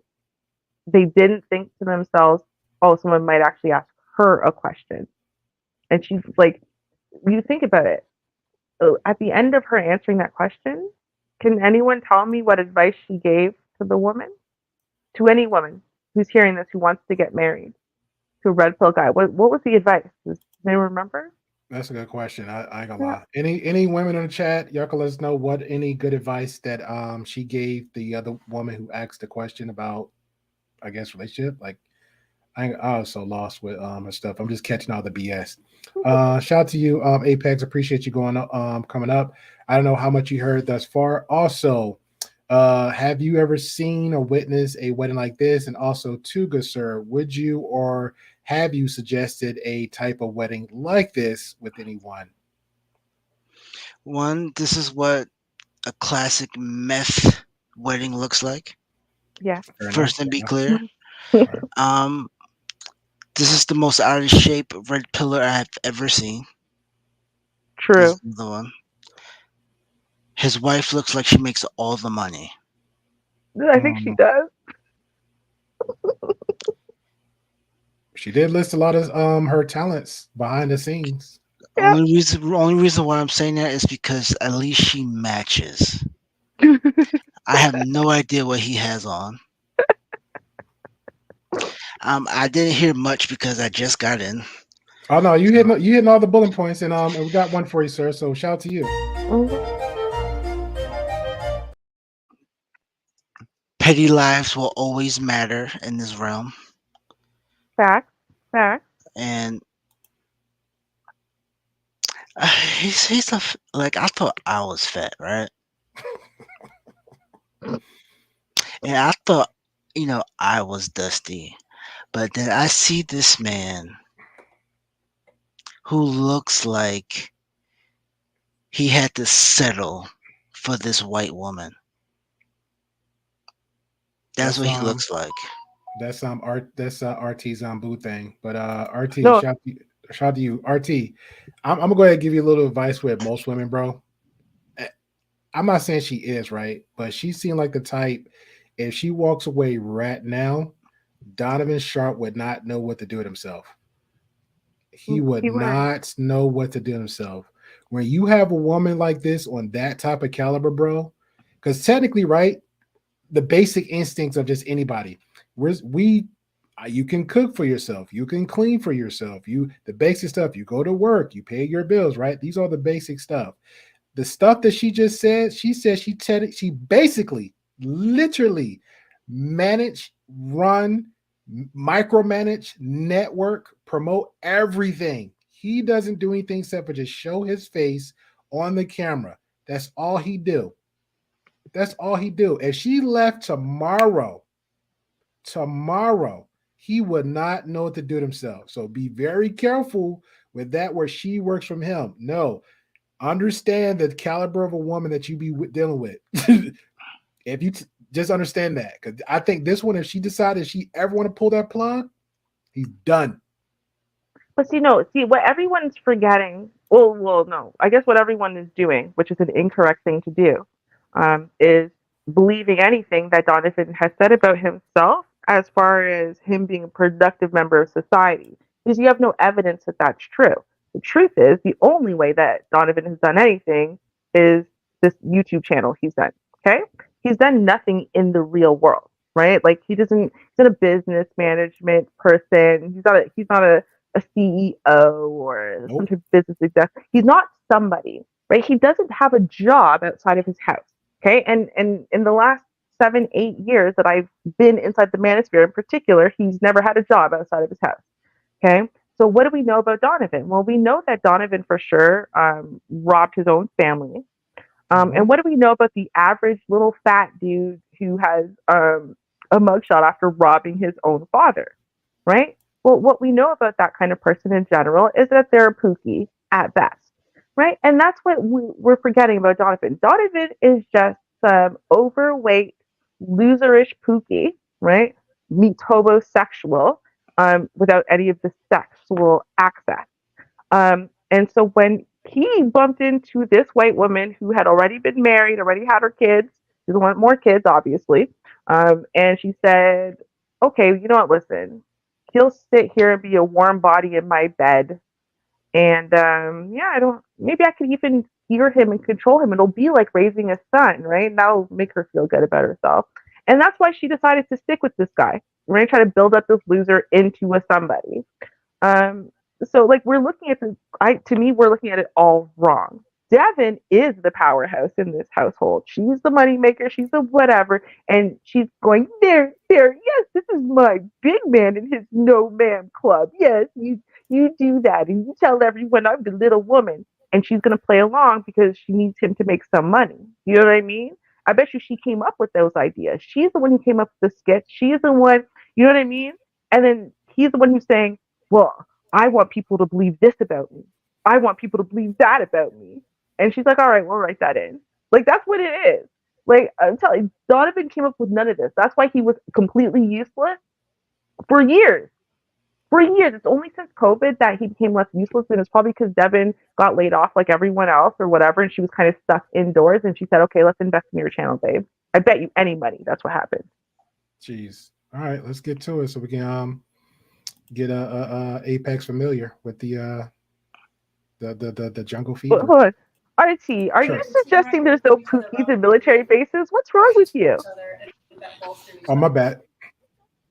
Nobody paying RT no attention. Like I told RT, he's very welcome over here, just like the other guy. RT is gonna be our I gotta say special case. I gotta do like that RT, but RT welcome here. We just don't try to give him too much attention, but his weak opinion is validated. And 12th Man is just pretty much just saying a lot of stuff. So yeah, shout out to them too. They'll be good friends here. Appreciate y'all.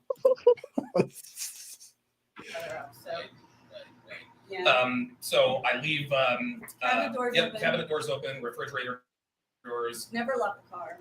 Nope. No, I never do. I leave doors open, the garage door.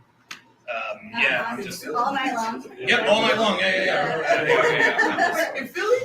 Yeah. Well, my man in Philly and doing that? Oh my God.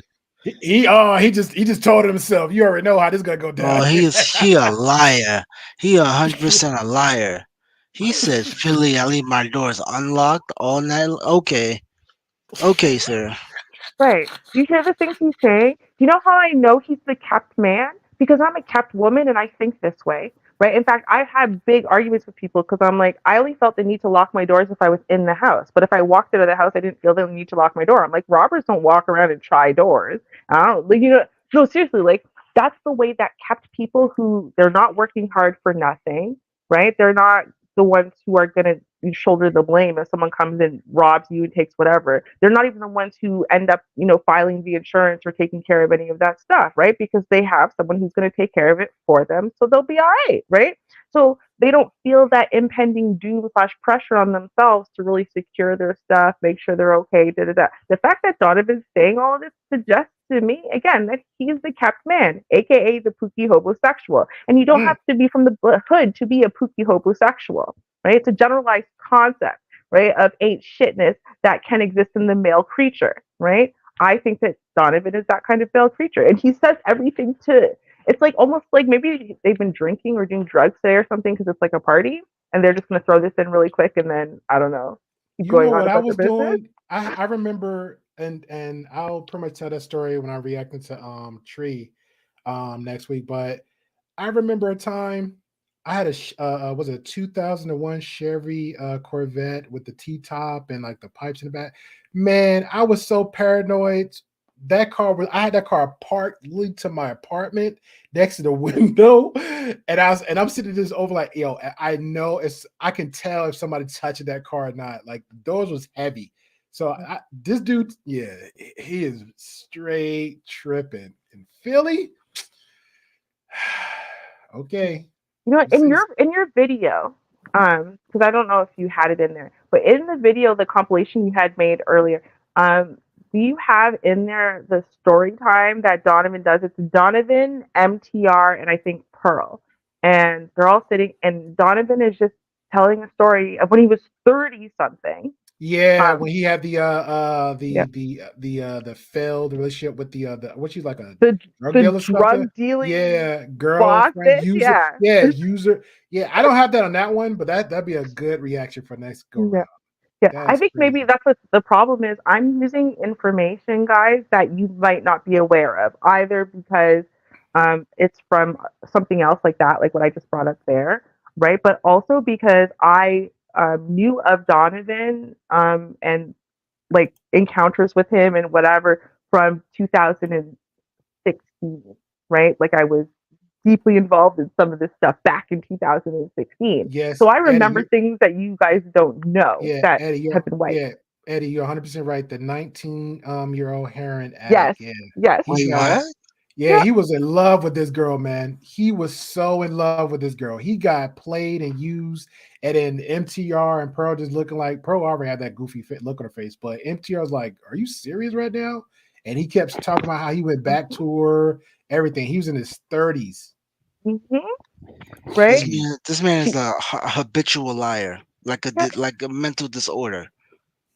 He told on himself because he was this is the problem with guys like him is he won't shut his mouth if he's getting attention, and he was getting attention from MTR, right? Getting attention from MTR was something he couldn't even fathom because for him that's the closest he'd ever get to getting attention from Kevin Samuels, who anyone but it was thanks to exactly. But thanks to as far as MTR, that was all Pearl's doing. So that was pretty much thanks to Pearl. Like again, just shut your mouth and just kind of sort of look cool and just.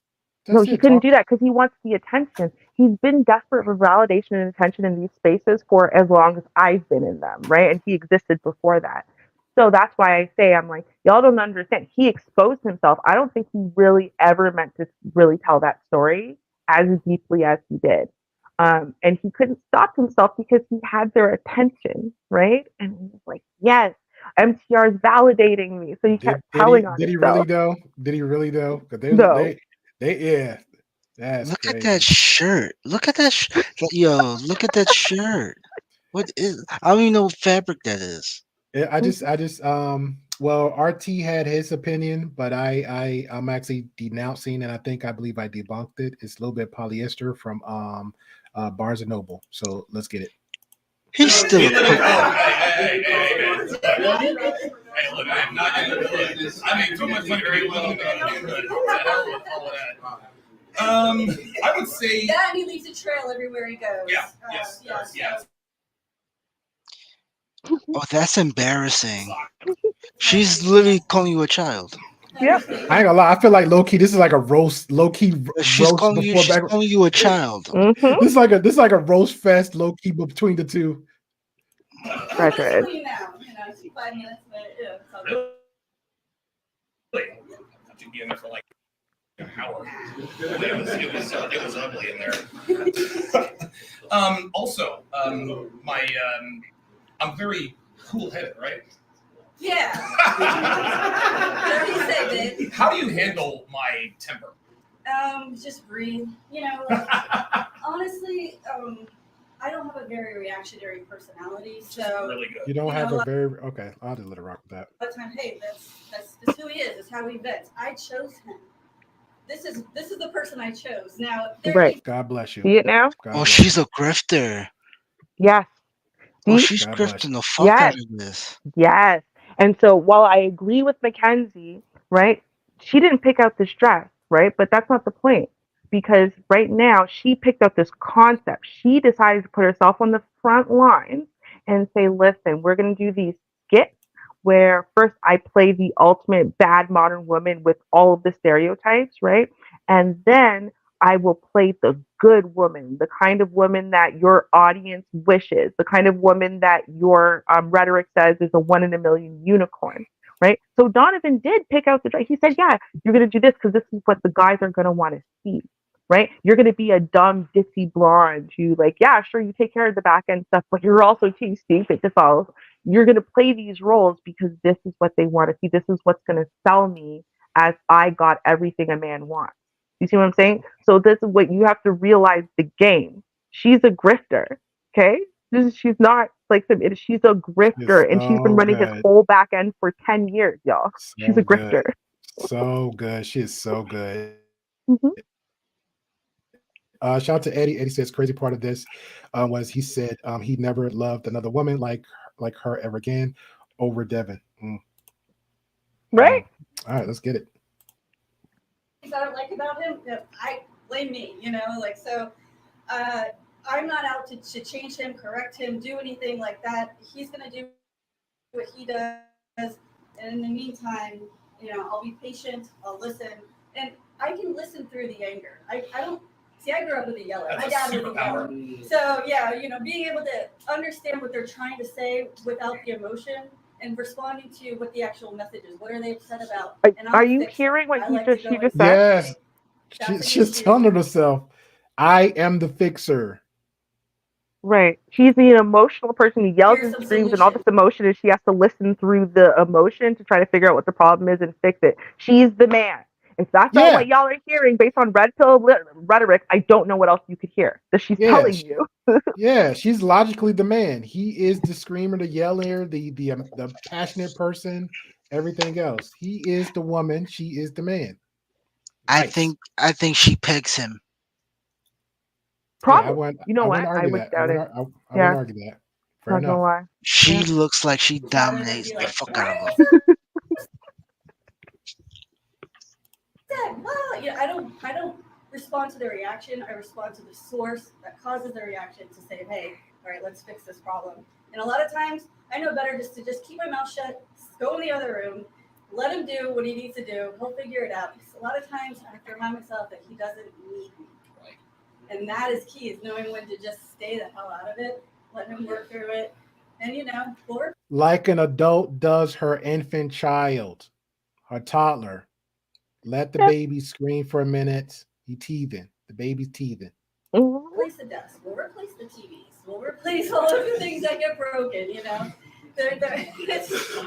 only been, 5 desks at this point. But, Dude, bar stools, walls, all kinds of crazy nonsense.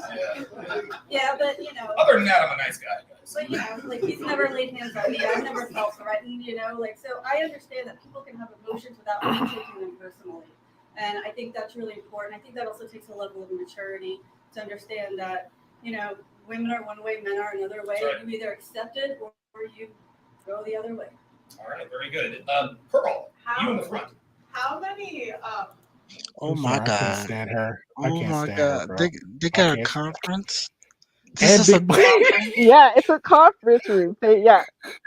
This is in a conference room. I can't. It's in a conference room with a bunch of content creators they only know by their username. He says it later. I swear to God. Yeah. I know. Yo, she really sat in there, really asking. They really asking questions.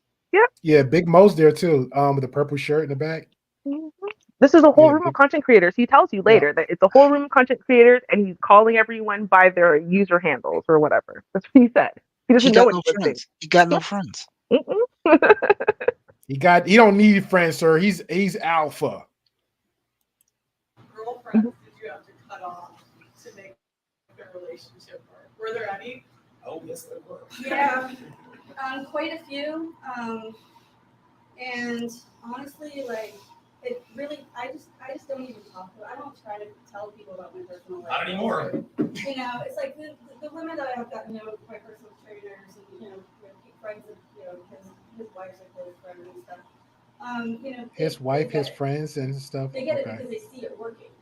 But if you just try to tell somebody about it, it's gonna be like, you're crazy. What, you have no backbone and all this stuff. But it's just kind of like, hey, you know what? When you go through life, you learn from your mistakes. I learned from my mistakes. I ended up with a guy like this.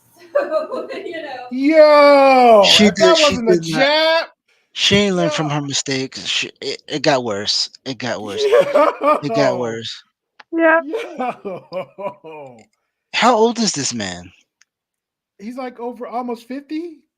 He I should be don't like, know. She's almost 50. I don't know how old he oh is. yeah, Alex. yeah, true. Yeah, my bad. Yeah, because they're like 10 years apart. Yeah, Jeez. is he younger than her, or is he? Because I don't know. I actually don't know how old Donovan is. That's I have an to go back oversight to of the mine. yeah. I really have to go back to the 8th month What's video his because it was name? like Alex something? Alex what? I'll look it up. somebody said in the chat. I think it was RT or Eddie. Do y'all mind let us know what it was Donovan Sharpe's name is? I don't even know why he even put that name up there. Like that's his real name, but it is what it is. I know. Gee, she threw the boy. This some low key jabs. Low key. There's if you're going You probably can Google it too, Oh, because I found it. yeah. Alex Bruce Leroy Caceres. Wait, no. That's not it. What From the the hell? Last Dragon, Bruce Leroy. No, yeah, no.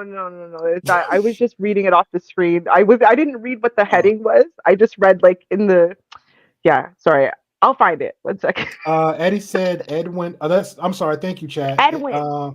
Edwin Hodges Jr. Thank you, So Eddie. Appreciate it. it's Alex Edwin. Yeah, it's Alex Edwin because she called him Alex too. But I remember like there's an Alexander in there somewhere. So Wait, his name is Alex, but he named Edwin himself Donovan. Edwin Alexander. I think that's what it is. I've seen this. Trust me. I did a lot of searching.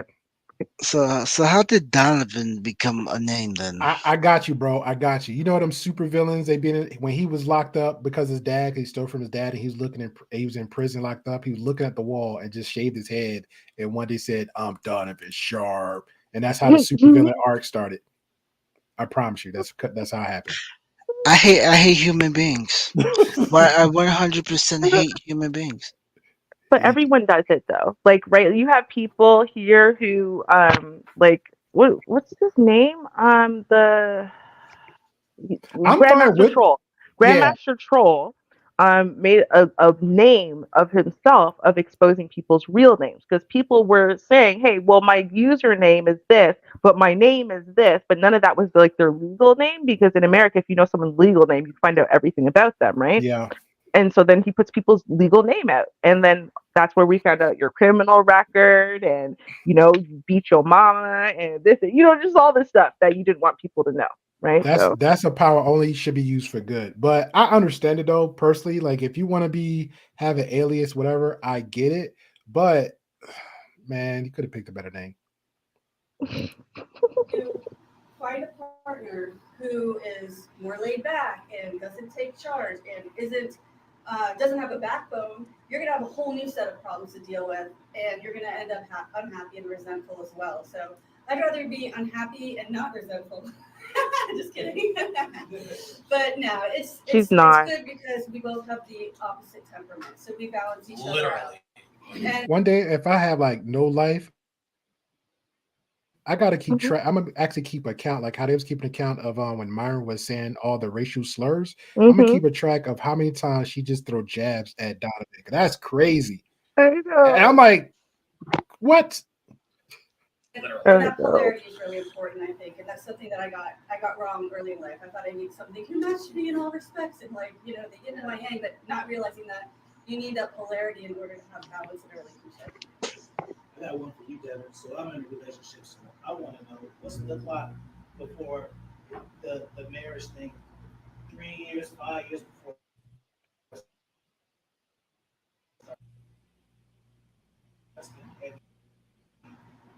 On the clock, you know what I mean? For her to feel like, oh, this ain't for real until like it's the clock. It depends on where you are in life. Bro, why you not saying anything? You the man. You the alpha. She's doing more talking than you. Because if he's like Beyonce.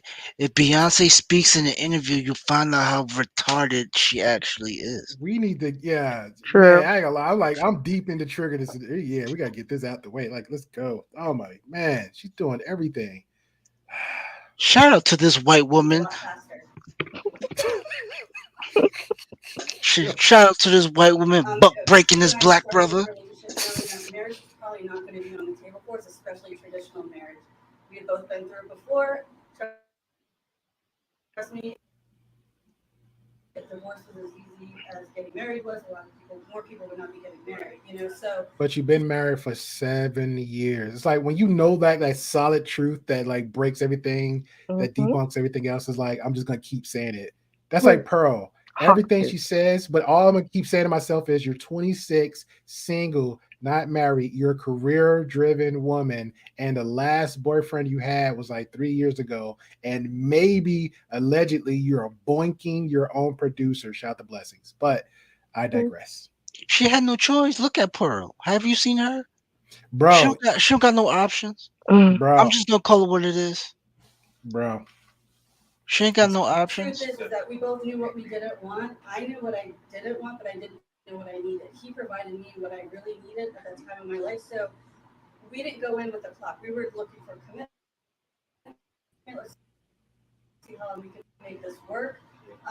And if there's a time clock on it, we say we've been together 7.5, yeah, almost 8 years, yeah. 8 years now. If I was 22, I would have waited maybe a year or two. Yeah, you know what I'm saying? Like, So, but you was how old and you had your first child? Like, come on now, that's contradictory what you just said. Well, how old is her kid?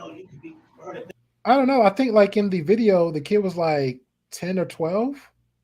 So then she would have been 30s, maybe in her early 30s. Yeah, early 30s. Mm-hmm. Yeah. So, yeah, no, every single one of these women. Here's my issue, okay? And this is coming from someone who's okay. My mentality, the thing that I believe, my belief system is very close to pure red pill ideology. Not what they're doing now with it, but pure red pill ideology, right? My life very close to basically trad wifing, right? So, given that, when I say the following, you have to understand that I'm not like a feminist or in the sisterhood or like on that side of the block, okay? I'm not. But every single one of the women, every single one of these women who's on that side of the fence, on the Pearl side, right? On the Donavan Sharpe side, every single one of them are full of it because they're preaching at women of today about things that they didn't do themselves, that they would never do themselves, right? Because Pearl tells women that they shouldn't work and blah, blah, blah, but she has a job. She runs a whole entire channel where she's the boss of all kinds of men, right? So didn't she say that that's not what you're supposed to do? Like, they're all full of it, right? They'll tell you, you know, that you should get married before a certain time, you should have children before a certain time, and none of them do it. Not one of them. Find me one of them that's actually doing anything that they're preaching at the women of today and saying those modern women out there are so bad because they're not doing this, and this. But meanwhile, they didn't do it either. So why are they talking then? Like, they have to do it because it's a great grift, right? We have found out loneliness is a great money driver. I have never seen a bunch of men who purposely choose to do nothing with themselves and blame people. Like, it takes more effort to do nothing than to be something. You know what I'm saying? They even put in the effort. They're like, hey, I'm gonna start a YouTube channel. Yeah, I'm gonna say I hate women. But because I say I hate women, the women aren't gonna come because the women have the money. So I invite the women that I've been bashing on these panels. You get what I'm saying? And like, it's just a circle jerk. It's just like, hey, I don't know what I'm doing. I don't exist in life, but I exist online. I don't understand. Hold on. For the record, Danica Marie, I would not. She's not Pearl, and she's not for all. She has a tattoo on her neck, so I don't hear her preaching and saying if a woman is young and has a tattoo on her neck, you can't marry her. I've never heard her say it. In fact, I don't hear her say unreasonable things.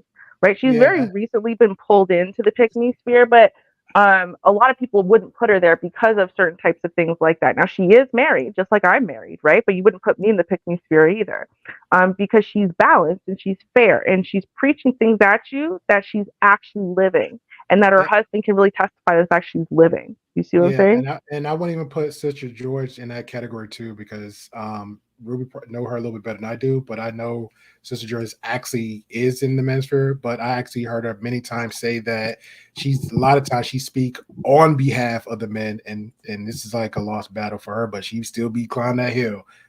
Bless her heart. So like Sister George got married to Curlin, who she met in the manosphere, right? And obviously she was all of the things. And she admits that, right? She said, yeah, I had a child, this and that, da, da, da, but she was still chosen. So she actually speaks out. Her and Concrete Rose both do speak out against some of the things that people say, like, well, if you are a single mother, you can't get a good man and you don't deserve one, and da da da, and da da da, right? So they do side. I love Sister George also. We agree on a lot of things, but like they're not like Pearl. Okay, there is a difference between what Pearl and Devin are saying and what Sister George and Danica Marie are saying. Jessica X, you can't prove anything to me about who she is, what she actually looks like, how old is she, and what is her life like. We don't know. Okay, she is a whole enigma wrapped in a mystery, but I'm pretty sure most of it's a lie because the only parts of her body that I've seen are her ankles and her wrists, and trust me, both of those belong to a fat woman. Now, that's all I can say about it, though. I've never seen her, so I don't know how old she is, right? So, how can you say, "Oh yeah, Jessica X is living up to that"? You don't know how old she is. You don't know. You know what I mean? You don't know if she's married or not. You don't know she has 16 kids. You don't know shit that's the about crazy her. part. Yeah. You don't know. People don't know nothing, but at the same time, he's speaking very highly of selected people. So let's get to the video. Then we'll have Mandrell give his perspective on it. And he sleep. Oh, he's right there. Let's Never get mind. Oh, you just bring me along. You know what I mean? But we were supposed to, I, especially me, so heavily invested in him that I wasn't about to put a stopwatch on that. So I think getting her super invested in the relationship, There you go. Time, money, resources, getting her like so that she identifies with you. It doesn't matter if there's a ring on her finger or not. She's going to stay with you because she doesn't want to give up on everything, all the work that she's put in. So if it's the easier it is on the woman, I think the quicker the clock starts ticking because they want that reassurance because they haven't fully invested in the relationship. Wow. That's a girl game for y'all. Girl game. Yeah, one thing that a lot of people, and we'll probably talk about this later in the interview, John, a lot of people kind of scoff at the idea, oh, you trained your woman, and da-da-da. Yes, I trained her, John. I always say that on camera. And when people scoff at that, they say, well, she's not a pet. I'm sorry. What do companies do when they hire new employees? They train people, right? So you mean to tell me as a woman, you don't want a man to train you, but you're willing to go to another location. You're going to let another man tell you how to dress, when to show up, when to leave, when to take a piss, when to go to lunch, when to come back from lunch, but you can't do that for your man, right? Like that's oppressive, that's toxic, and that's abusive, and that's controlling. No, if a woman is on your program, then she can stick around. If she's not, she's literally fucking gone. That's the mindset that you have to have. And I'll be honest with you guys, man. I know a lot of guys think that I talk tough and this and that and the other. Make no question about it. I love Devin to the moon and back. If we were ever to part ways for whatever reason, I would be devastated and I would be heartbroken, but I would be okay. And she Mandrell, welcome to the Red Pill YouTube wedding. Just give you just a brief cap. You go ahead.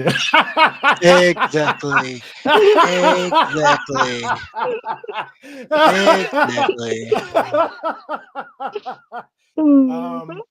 Yeah, so welcome to the Red Pill YouTube wedding, where where we see thus far. Just let me give you a brief recap if you missed anything, and you don't have to.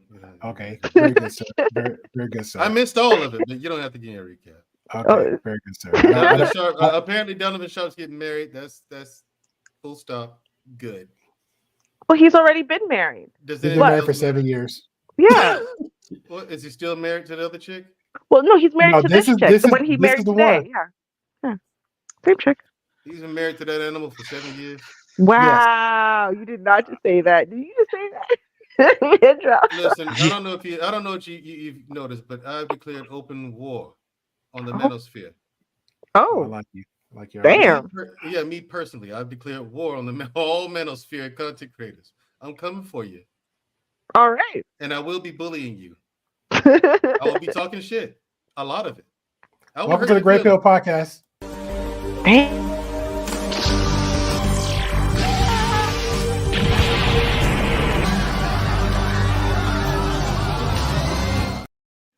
Vegeta. Yes.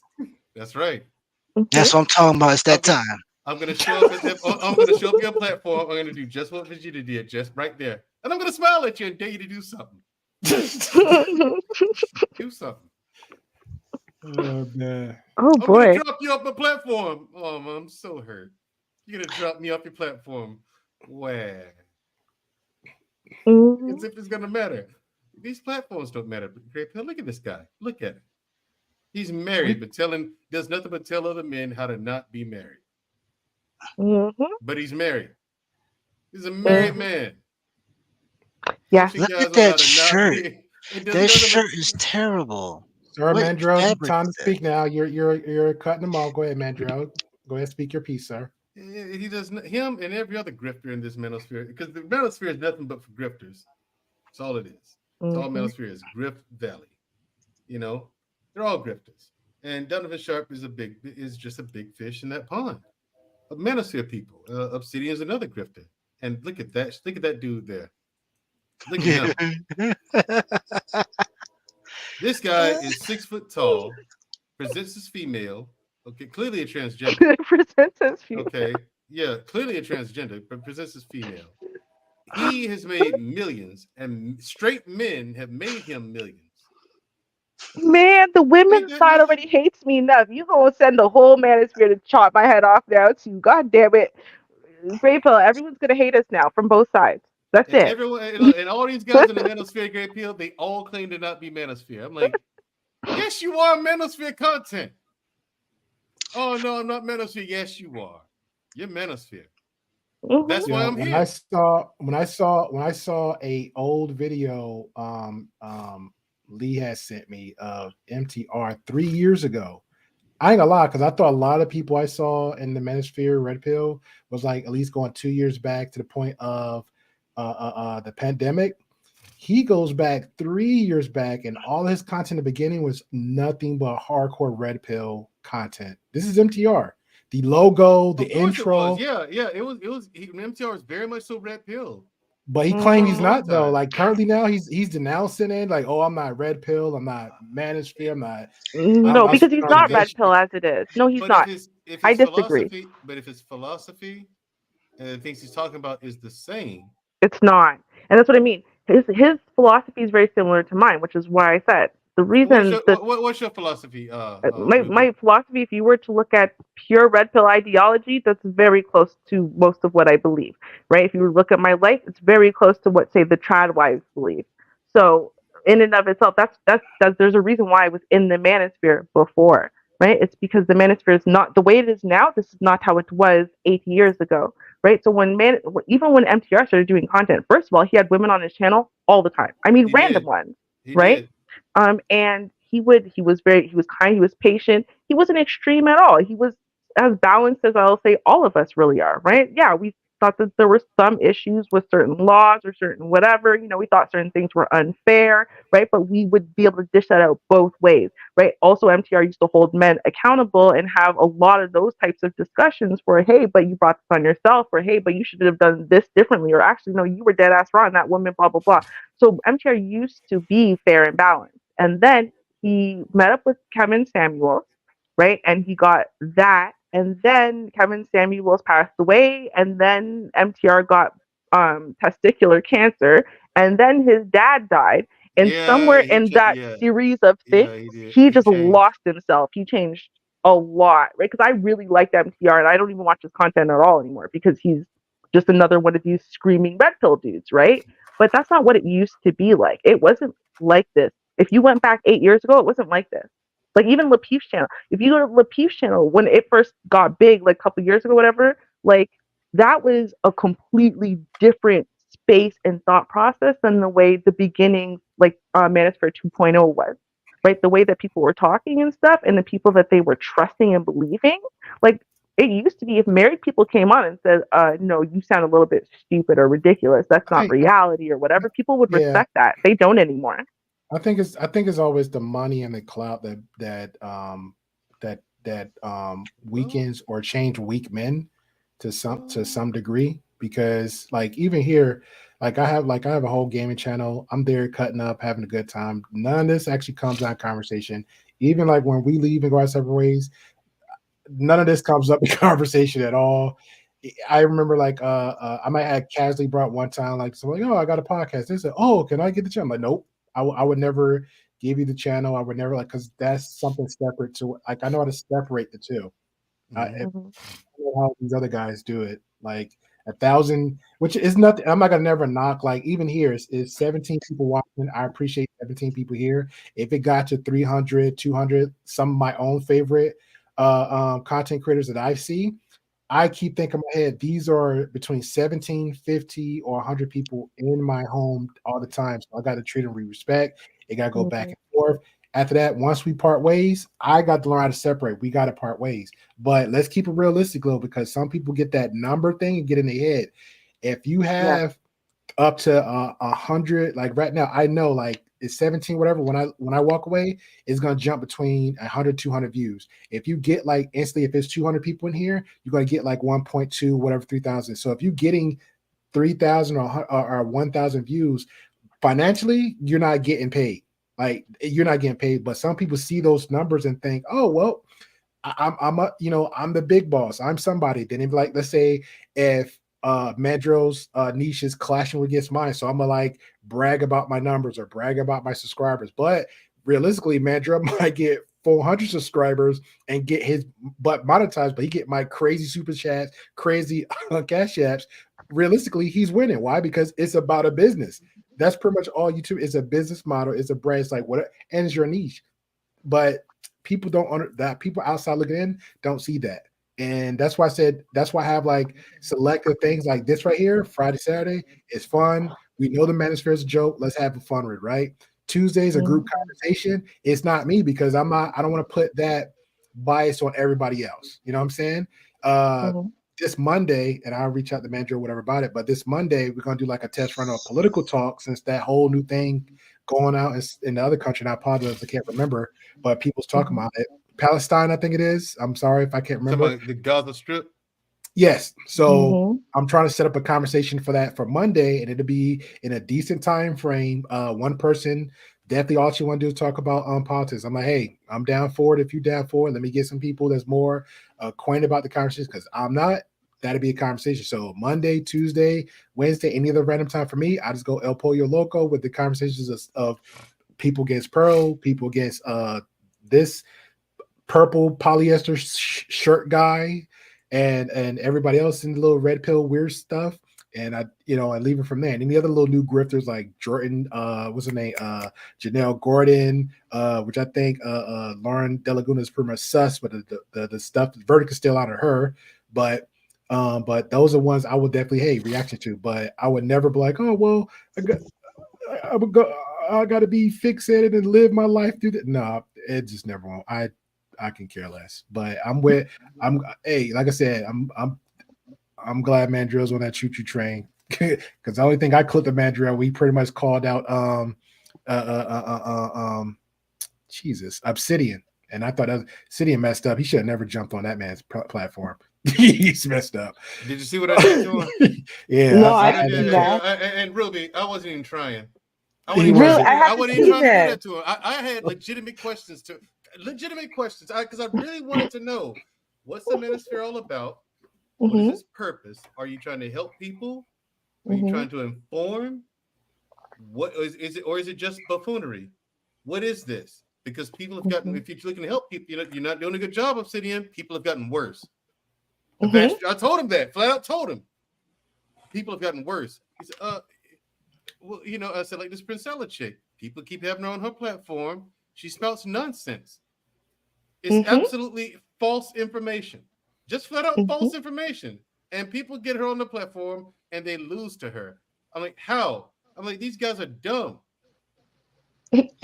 I've been told that. I'm like, they're too dumb to speak to. So she goes on these guys' channel and she just spits out a word salad. And people who not even following what she's saying, but think she's winning because she's done a lot of talking. Yeah, she had me Google like it was something she said. I took a note of it, right? Because that was like her whole thing, like, oh, you don't watch our content enough. I'm like, I'm not gonna like brag or just speak on like who knows what. It's like let you figure that out for yourself, right?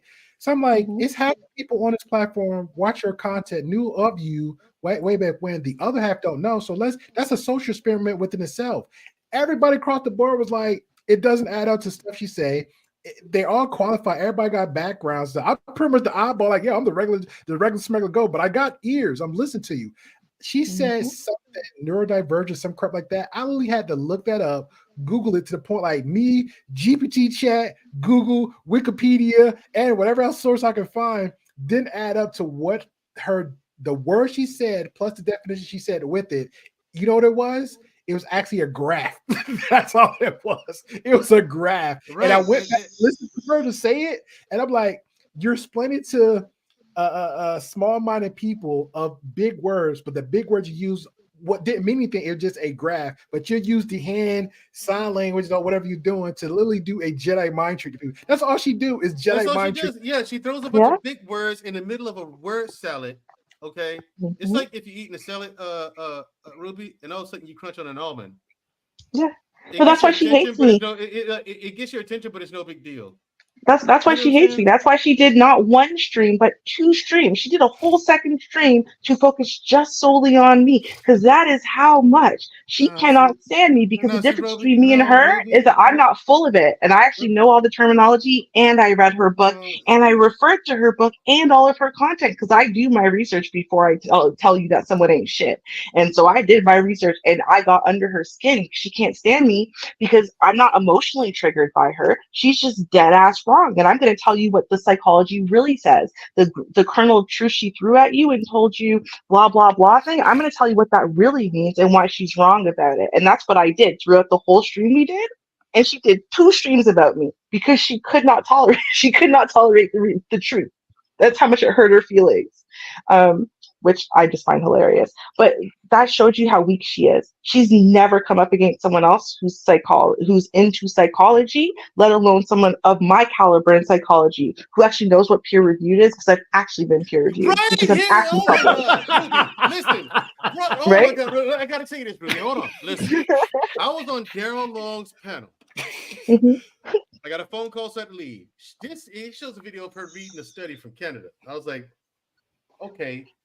What was the sample size of that panel? You know what I'm saying? 25,000. So wait, you're gonna take one study that found findings. I said that's not how, and that you're gonna take that as gospel truth. No, she just proved it. She read the study. I said that study didn't prove anything. She just read the evidence. I'm like, that one study is not evidence. One study is never evidence. I said that's not how science works. That's not how research works. You don't take one study. Everybody to replicate the findings at least. Right. Let's see. Everybody on this panel does their own study, right? We get our findings. Then we bring our own studies, cross-reference the fucking notes, and we do our own study. That was literally 4 different studies, and then the 4 of us get together and do another study after we cross-reference the notes and improve the research. Now we do another study together, right? And then when we find our findings, all of us review it. Then we send it to our friends in the scientific community. Let them read it. Let them research it.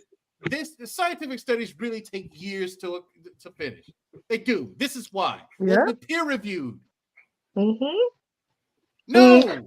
Beyond the point that like even if you get a positive.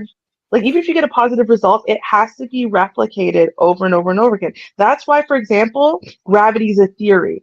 Now, theory is not like what people think it means. Theory is actually very strong in science, right? But it's still a theory. Why? Because there's no way we can test the theory of gravity under every possible conceivable or imaginable condition, right? We've done it under as many as we can, and we continue to do so. However, right, until we have literally exhausted every infinite possible way of testing gravity stays a theory, right? And what people don't understand science, right? Like I'm a researcher, right? So I actually understand that. I understand how to actually calculate the statistical probabilities and the power of a particular study and stuff like that, right? Like I know how to actually do these things because I've actually done it. I've actually conducted and published my own research. I'm actually published in social psychology and evolutionary psychology textbooks, right? So like I've actually done those things, right? She never comes up against anybody who can like just flat out obliterate her on the same level that she's speaking on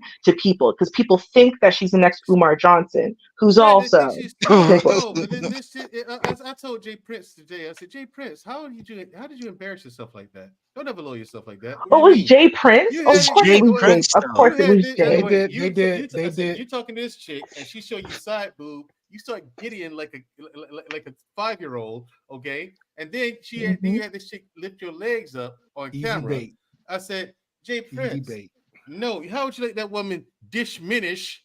Because he mispronounces he mispronounces that word all the time. He calls it diminish. You know what I'm saying? Does he do that on purpose? And I'm just like, what? No, that's just how he talks, dude. That's how he pronounces it. It really is. So I'm like, how could that little woman diminish your character like that? Because he loves to say these people diminishing my character. He loves to say it. So I threw it back at him. I said, Jay Prince, don't ever embarrass yourself like that, man. How do you? He does it every day. Yeah, but he's like, I'm not gonna see it on Great Pill's panel, but I did see it on Jay Prince. Yeah, because it's a lot of people like very insecure. You say a name, they jumping and running, want to clip. I'm not saying a name, but it's just like I called her a name. And I'll say it was a slur referring to gay women. But not the F word. You're better than that. I'm not saying that. Am I better than what? You're better than that. I have no respect for this yeah. He wasn't that moment. I respect gay people. I love you all. I do. And I have nothing against you. But that woman deserves vinegar and vitriol. She does. She deserves it. She's earned it. She's put herself in this position, and I'm going to give it to her. Okay? I'm just letting you know. Please, LGBTQ community, can I have this one? I'm asking permission. Can you let me have this? Can I have this one? He makes it work. Need, if you're watching. He said, please. Can I have this? Just let me have this one. It's just one sacrifice. It's just one sacrifice. Just worse, Montreal. That's so bad. Conscious TV, Reckless Logic, Need. If you just give me can I have your permission? Please, I'm asking permission. Please. I'm chomping at the bit here. I really want to rip this one apart. I don't actually think she's gay though, Queenmaker. I think it's all shtick. I think it's all a character that she plays. She's married to a man and has a child with him.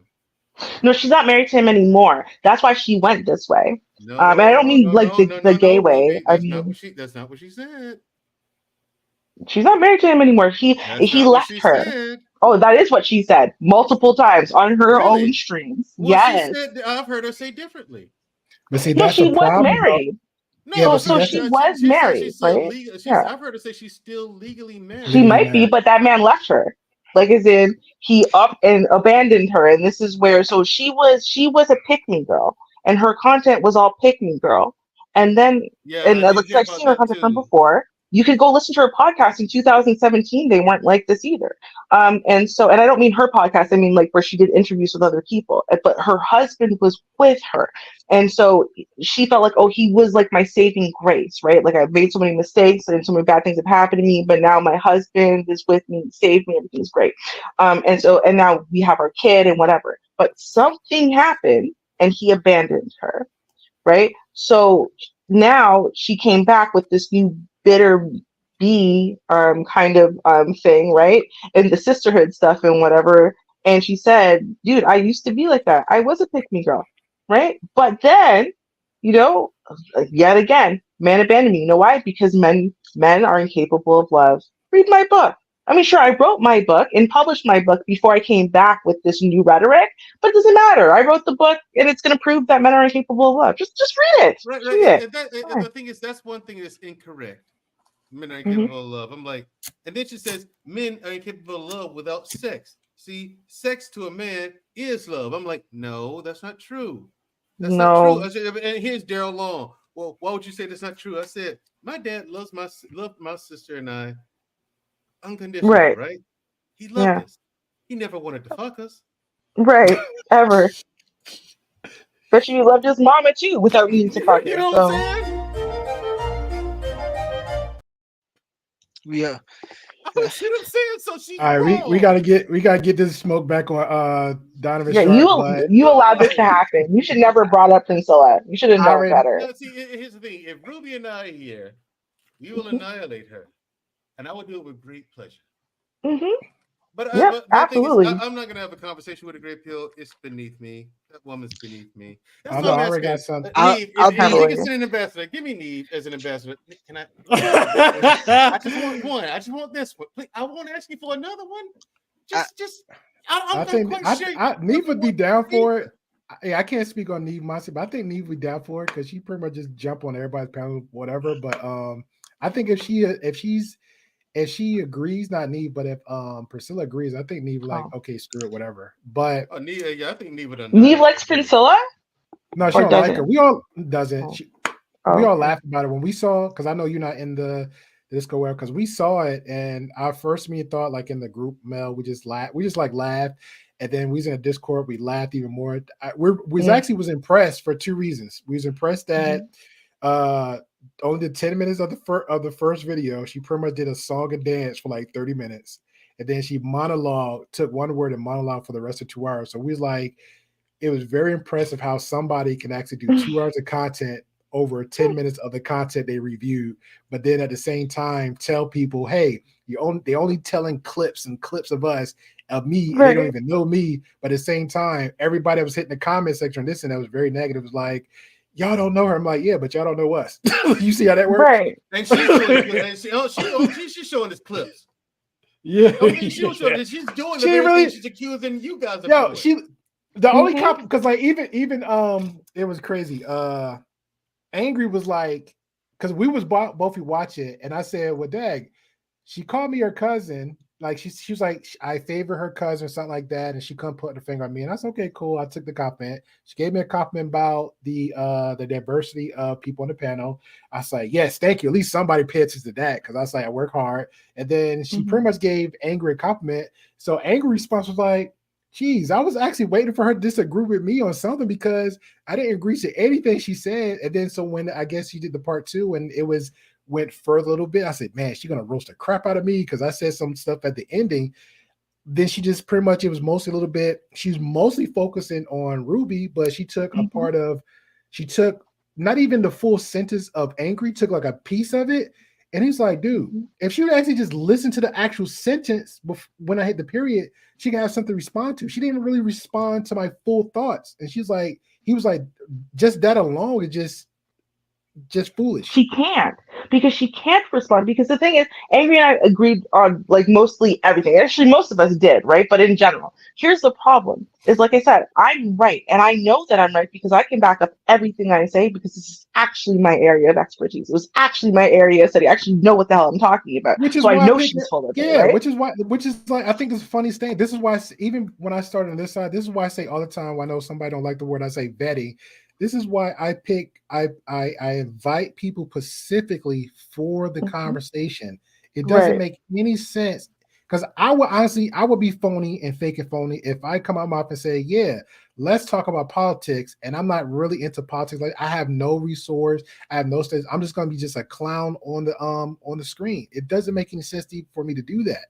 So that's why I understand, like with her, like you're easy pickings. I remember so many platforms where people would claim to be lawyers and doctors and be actual lawyers and doctors in the cloud, and they would just pop up on a panel or send like a $500 super chat with the whole dictation of stuff that they said wrong. And I'm like, bro, you got to be careful what you're saying, because it's not like me and Mandrill, you and Apex, we're neighbors, so we know each other. No, people's globally across the world, people's gonna look at you like, yo, this is what I do. I do the research. This is who I am, and you're pretending that you're me.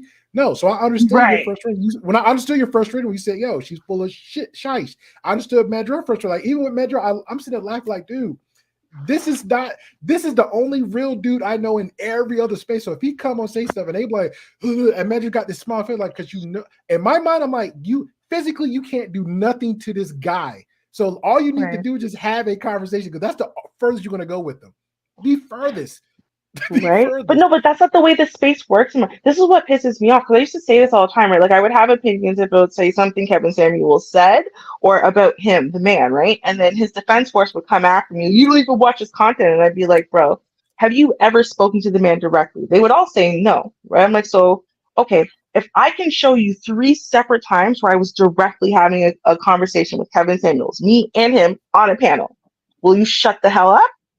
Because I don't understand. You're acting like I don't know these people. I know these people. Like, we were in the same circles. I don't like the man, and I have personal reasons for why I didn't like the man, right? And it's because of personal things he personally did to me. Now, that's not the point of what I'm saying. What I'm saying, though, right, is that these people want to go, you don't know them, you don't this, you don't that, but y'all don't know anything. You just like to sit in your little defense force in the audience and yell and scream because this person validated you for 5 seconds. It feels good to be validated, and let's be real. If Priscilla was on my side, I'd probably love her because I like listening to her, even though I hate everything she says, right? Like, whereas I hate listening to Cynthia G, and I hate everything she says, right? But I actually like Priscilla. I find her so likable. I find it very easy to listen to the sound of her voice. I think she's very entertaining. I find her Super. very entertaining. But yeah, and like I said, I'm on the other side of like the my whole thing. Like I said, the same way you said about those individuals, same way I feel about Pearl. Like I've been on multiple panels with them in a way past 2K, all of this stuff, and I saw the whole grift, and I'm like, what the crap? Now I'm just like, yo, you got to get these virtual hands. And when I see people like Tree and other people getting on her, I'm like, yo, I'm clapping for you. I'm with you. Like it doesn't make any sense. So now it just is so odd. It is so odd. Oh but wait, yeah. Grey Pill. Wait, Yes, quick. sir. Wait, is this picture allowed? I forgot. Could be a different platform. No, I'm fine with that. Okay. That's my bad. Welcome to the Great Pill Podcast.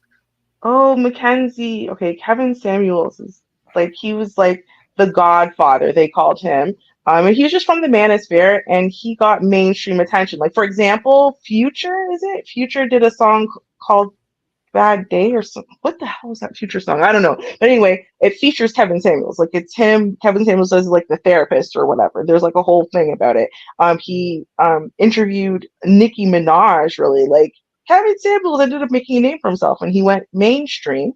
But like, basically, the reason why the Manosphere cares is because he had a lot of Manosphere / red pill ideology, and he would have women call in so he could tell women that they're just average at best and your expectations are too high, and like, which honestly, some of the things that they said were absolutely ridiculous and they did need to be taken down. But the point is that it was like a win for the men's side, right? And so that's who Kevin Samuels is now. He was trying a lot of different things for many years until he hit on this last thing that he did that blew him up into the virality.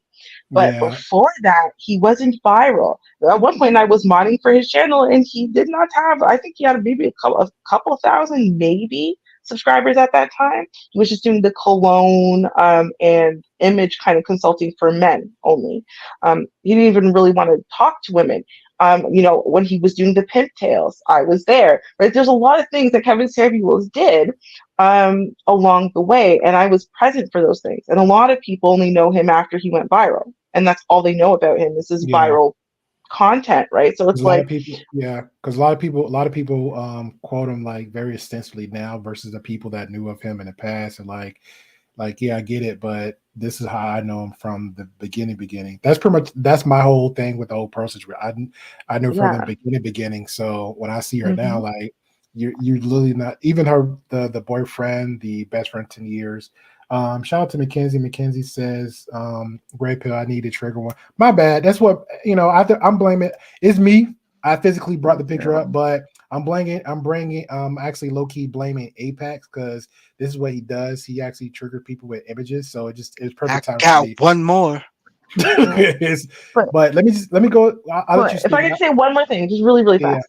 The reason why I'm bringing up a lot of different people is like, including Kevin Samuels, Obsidian came up, O'Shea, Donovan, Steve the Dean, is because, right, you might know some of these voices now, some of these people might be blowing up now, but back in Manosphere 1.0 and 2.0, we were like, we're all peoples. Okay, everyone was on BGS on a Saturday. Do you know what I mean? There's a channel called BGS at 4, and everyone was there in the arena on a Saturday, right? So it was like, this is where these people, if you want to know what they were really about before someone finally cracked into mainstream and then everyone started trying to follow suit. You could go back to 2016, 2017 content on BGS Idmore or BGS for Women, where a lot of the men used to come up as well, and go and see when, hey, all these people were nobody, but they all wanted to be on BGS, right? To hopefully make a name for themselves, to hopefully get their voices out there. What were they saying and what were they doing? Because they were all wanting it, right? This dude, Donovan, got heavily rejected from the Black manosphere. He didn't choose to reject it, it rejected him. Obsidian always called Black people generally like park apism. I don't know if you've ever heard him use that terminology, but that's where he was at back in Manosphere 2.0, park apism and stuff like that. Like, people don't realize what these people used to be about. So they're judging them based on now, like this is how they always were.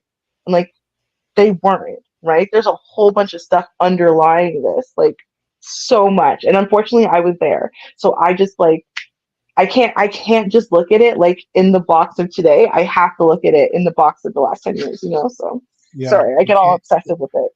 No, I'll stop now. you're fine. Once you see you. I'm about to go. All right, appreciate it, man. Joe. Once you see. Sorry. No, you good. Hi, old man. We're gonna cut it out. We're gonna cut it out at 2 hours anyway. I didn't figure this 27 minutes of this was gonna be like it was a lot here, bro. This is crazy. Like, she actually, for me, what I'm seeing, both of them for the grift, I feel like she picked him, even though he claimed he chose her.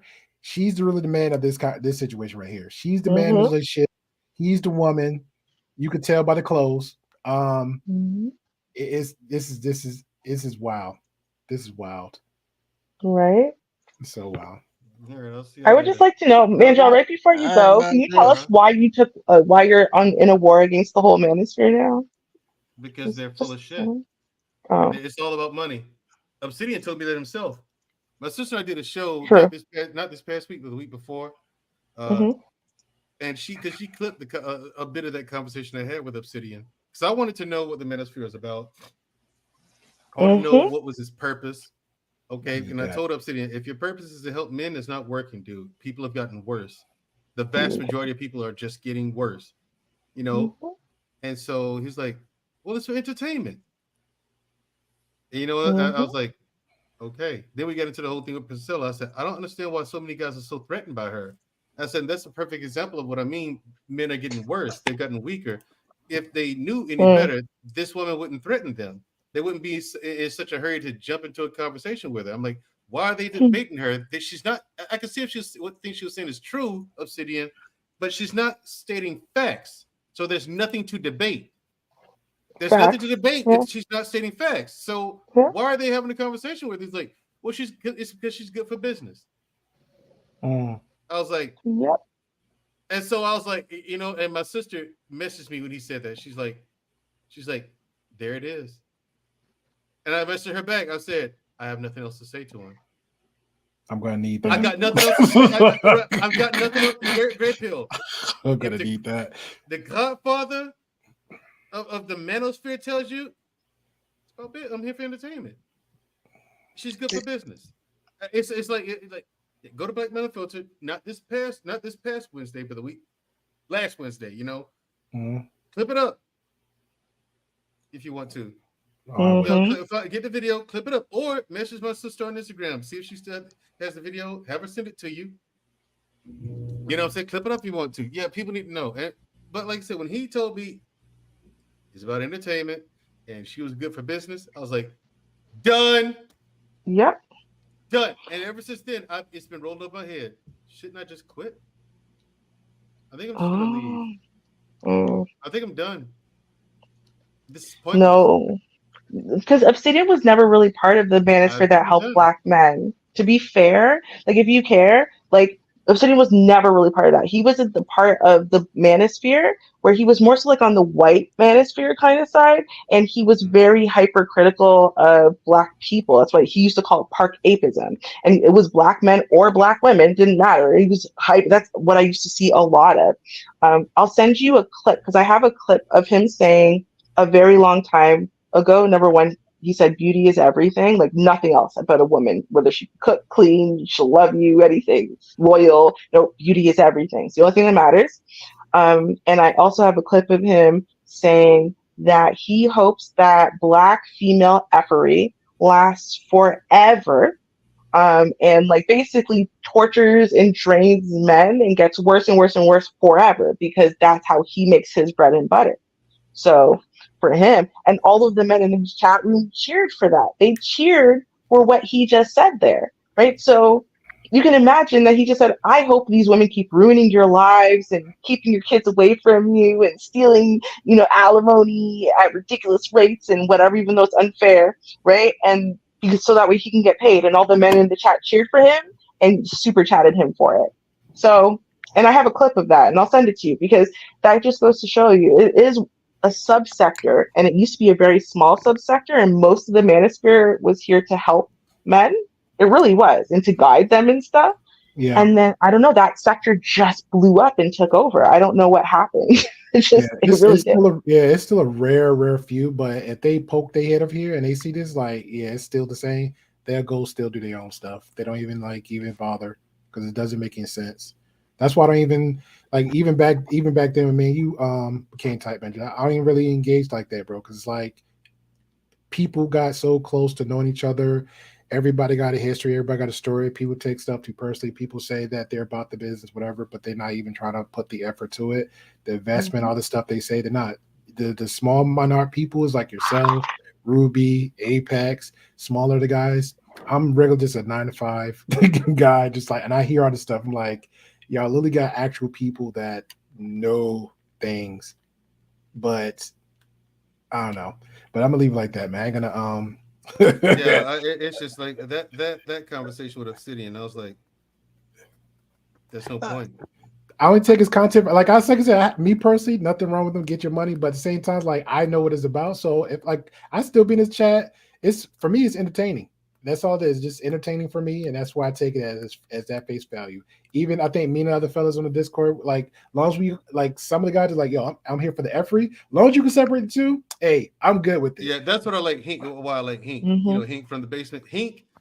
I was on Jay Prince's panel one time early in the morning, and so I was sitting here working, right? I started work, and I was just listening to it while I was, Hink shows up. I'm in the conversation, and Hink shows up. So Hink, what's up, man? He said, I'm here for the fuckery. Yeah. Flat out. And I just bust out laughing, man. After he said that, I don't send nothing to the fellas, and because I know what some people want, some people don't. And somebody hey, tag me too. I was like, oh, my bad. I didn't know you bought that too. Okay, there you go. And I'll just leave them on their way. Anybody else, I just hey, here's their article for the news, here's the article for this, here's the link for the other stuff. So yeah.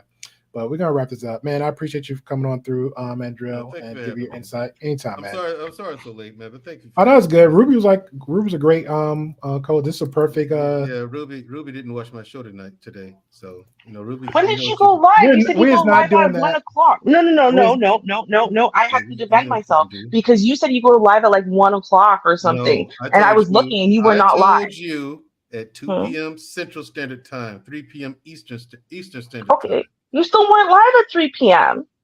Listen, we started. That's what I thought. That's what I thought. No. Yeah. We started late because the guests. Exactly. There you go. I had to accommodate for my guests. Okay.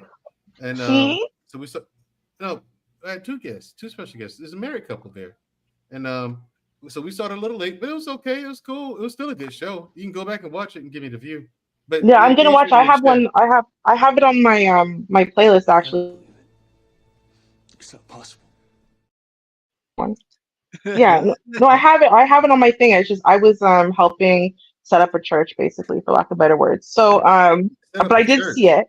Yeah, my mom is a pastor, and so she recently got a brick and mortar actual church, like a building, instead of doing everything online. And so their first soft opening Sunday was the Sunday that just passed, and their sound was terrible. Everything was terrible. So me being me, I said, okay, I will help. So I went today to kind of help their mic setup and that kind of thing. And I'm gonna kind of set them up in OBS to run the program on the projector and stuff and whatever. So I had to go do that today, pretty much. So yeah. Okay, Ruby, you still didn't watch my show today.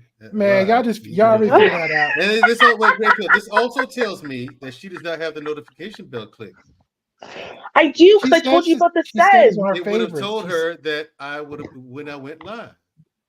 Okay, but I was in a church setting it up, which is what I told you, because Yeah. it was something with this, something with the SEDS, something dinner with the SEDS, eating with the SEDS. I don't know. I put it on my save watch later, so I'm gonna watch it later. It's on my watch later, actually. Thank you. Some people, man, Don't watch it, Ruby. Don't watch it. Don't watch it. right at this point. Hey, you do not encourage that type of behavior. You hear me, sir? Emotional damage. Yes, indeed. I'm emotionally damaged by this, sir. No, I need to talk to you anyway, Mandrell, because I need to interview you, because I would like to interview you, not about the manosphere beef, but about the weight loss part of the stuff. And All right, y'all what will you're email doing. each other. This man got to go to bed. He said it 15 minutes ago. Mhm. Besides Mandrell, do anybody have any final thoughts or anything so we can wrap this up? Everybody go night night. Okay, well, I was just saying, what was your name? The other guy on the panel. Oh, Apex. Apex, do you have another username at all? Your voice sounds so familiar to me. Like I feel like I've heard you somewhere. You have, but I don't. You have. You have. Yeah, I'm all over the internet, to be honest. You have. Okay, so but is it under a different name? Like, do you do content under a different name or something? Show her the or main. Show her the main profile pic. Oh, Show her the main one. you If mean she this see that, one? I'm sure she. That's me. If you see this, that's me.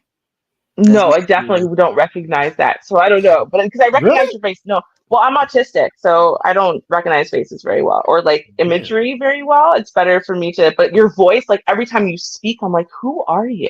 You have. You sound like someone. Yeah, you have. I must have, right? Yeah, I had to have heard. I'm like, you sound so familiar to me, in a really familiar way. Like you're my brother, or not my brother, but someone I know really well. Yeah, it's chill. You could just talk and be like, yeah, I feel like I've known you forever. If I find one, we all been on the panel together, I'll send it to you. But you trust me, you had interactions with them. Yeah, you sound familiar though. I watch your. You know what? In my head, I think I figured out who I think you sound like. I think you sound like a confidence creator. That's who you sound like. I have no idea who that is. Yeah, you don't have no content. You don't know a confidence creator? Okay, I'll send you a link in the back chat. All right. Okay. All right, that's your final word. If his videos are over 15 minutes, I'm not watching. I'll be honest. I don't watch videos over 15. If I don't catch it live, if it's over 15 minutes, I'm not watching it. No, it's no. He does pre-recorded content. He doesn't do live streams.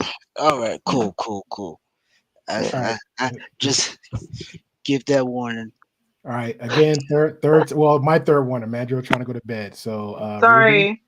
Ruby, are you having a final word? Okay, let everyone else go. I'm sending a link. You got me on Instagram, Ruby. Do I? I don't know. Hold on, let me check. Yeah, that's what I'm asking. Yucca did all this in the back behind the scenes. Lordy. Okay, yeah, you can we don't know. Let her find it. It's Mandrell_21. I'm just saying, for a man who was trying to go to sleep, he really that. I'm that going to Ruby IG too. Because name. Ruby all right, hold on 1 minute. I got one thing to say. After hearing all this conversation about the manosphere and watching Donavan Sharpe, Thanos was right. That is it. Thanos was correct. Everybody gotta go. We gotta start over. Mandrell_21. That's you? Well, I guess it has to be, right? I'm Mandrell_21. Okay, here. I'm following you now. So yeah, he only got one picture. Yeah, he only got one picture. Oh, I'm looking at his face. That's you. Well, I guess I've never seen you without a hat. Oh no, you're wearing a hat. Why do you look so different in this picture? Okay, anyway, I have you. We're good. We're good. I have you. We're good. Okay. I believe Mondrell's Facebook photo is hilarious. I'm like, why is he just smirking like that?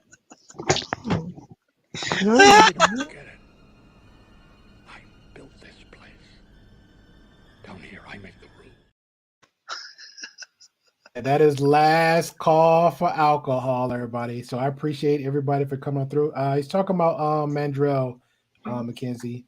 I have to look into this, McKenzie, because I've been watching a lot of videos and stuff. So when I hear autism, I think autistic or autism, I think of young children. So I didn't know a lot of adults has it, because I've been seeing even on, was it Treeside and this another platform, conversation was coming up and everybody was in the chat like, yeah, I am too.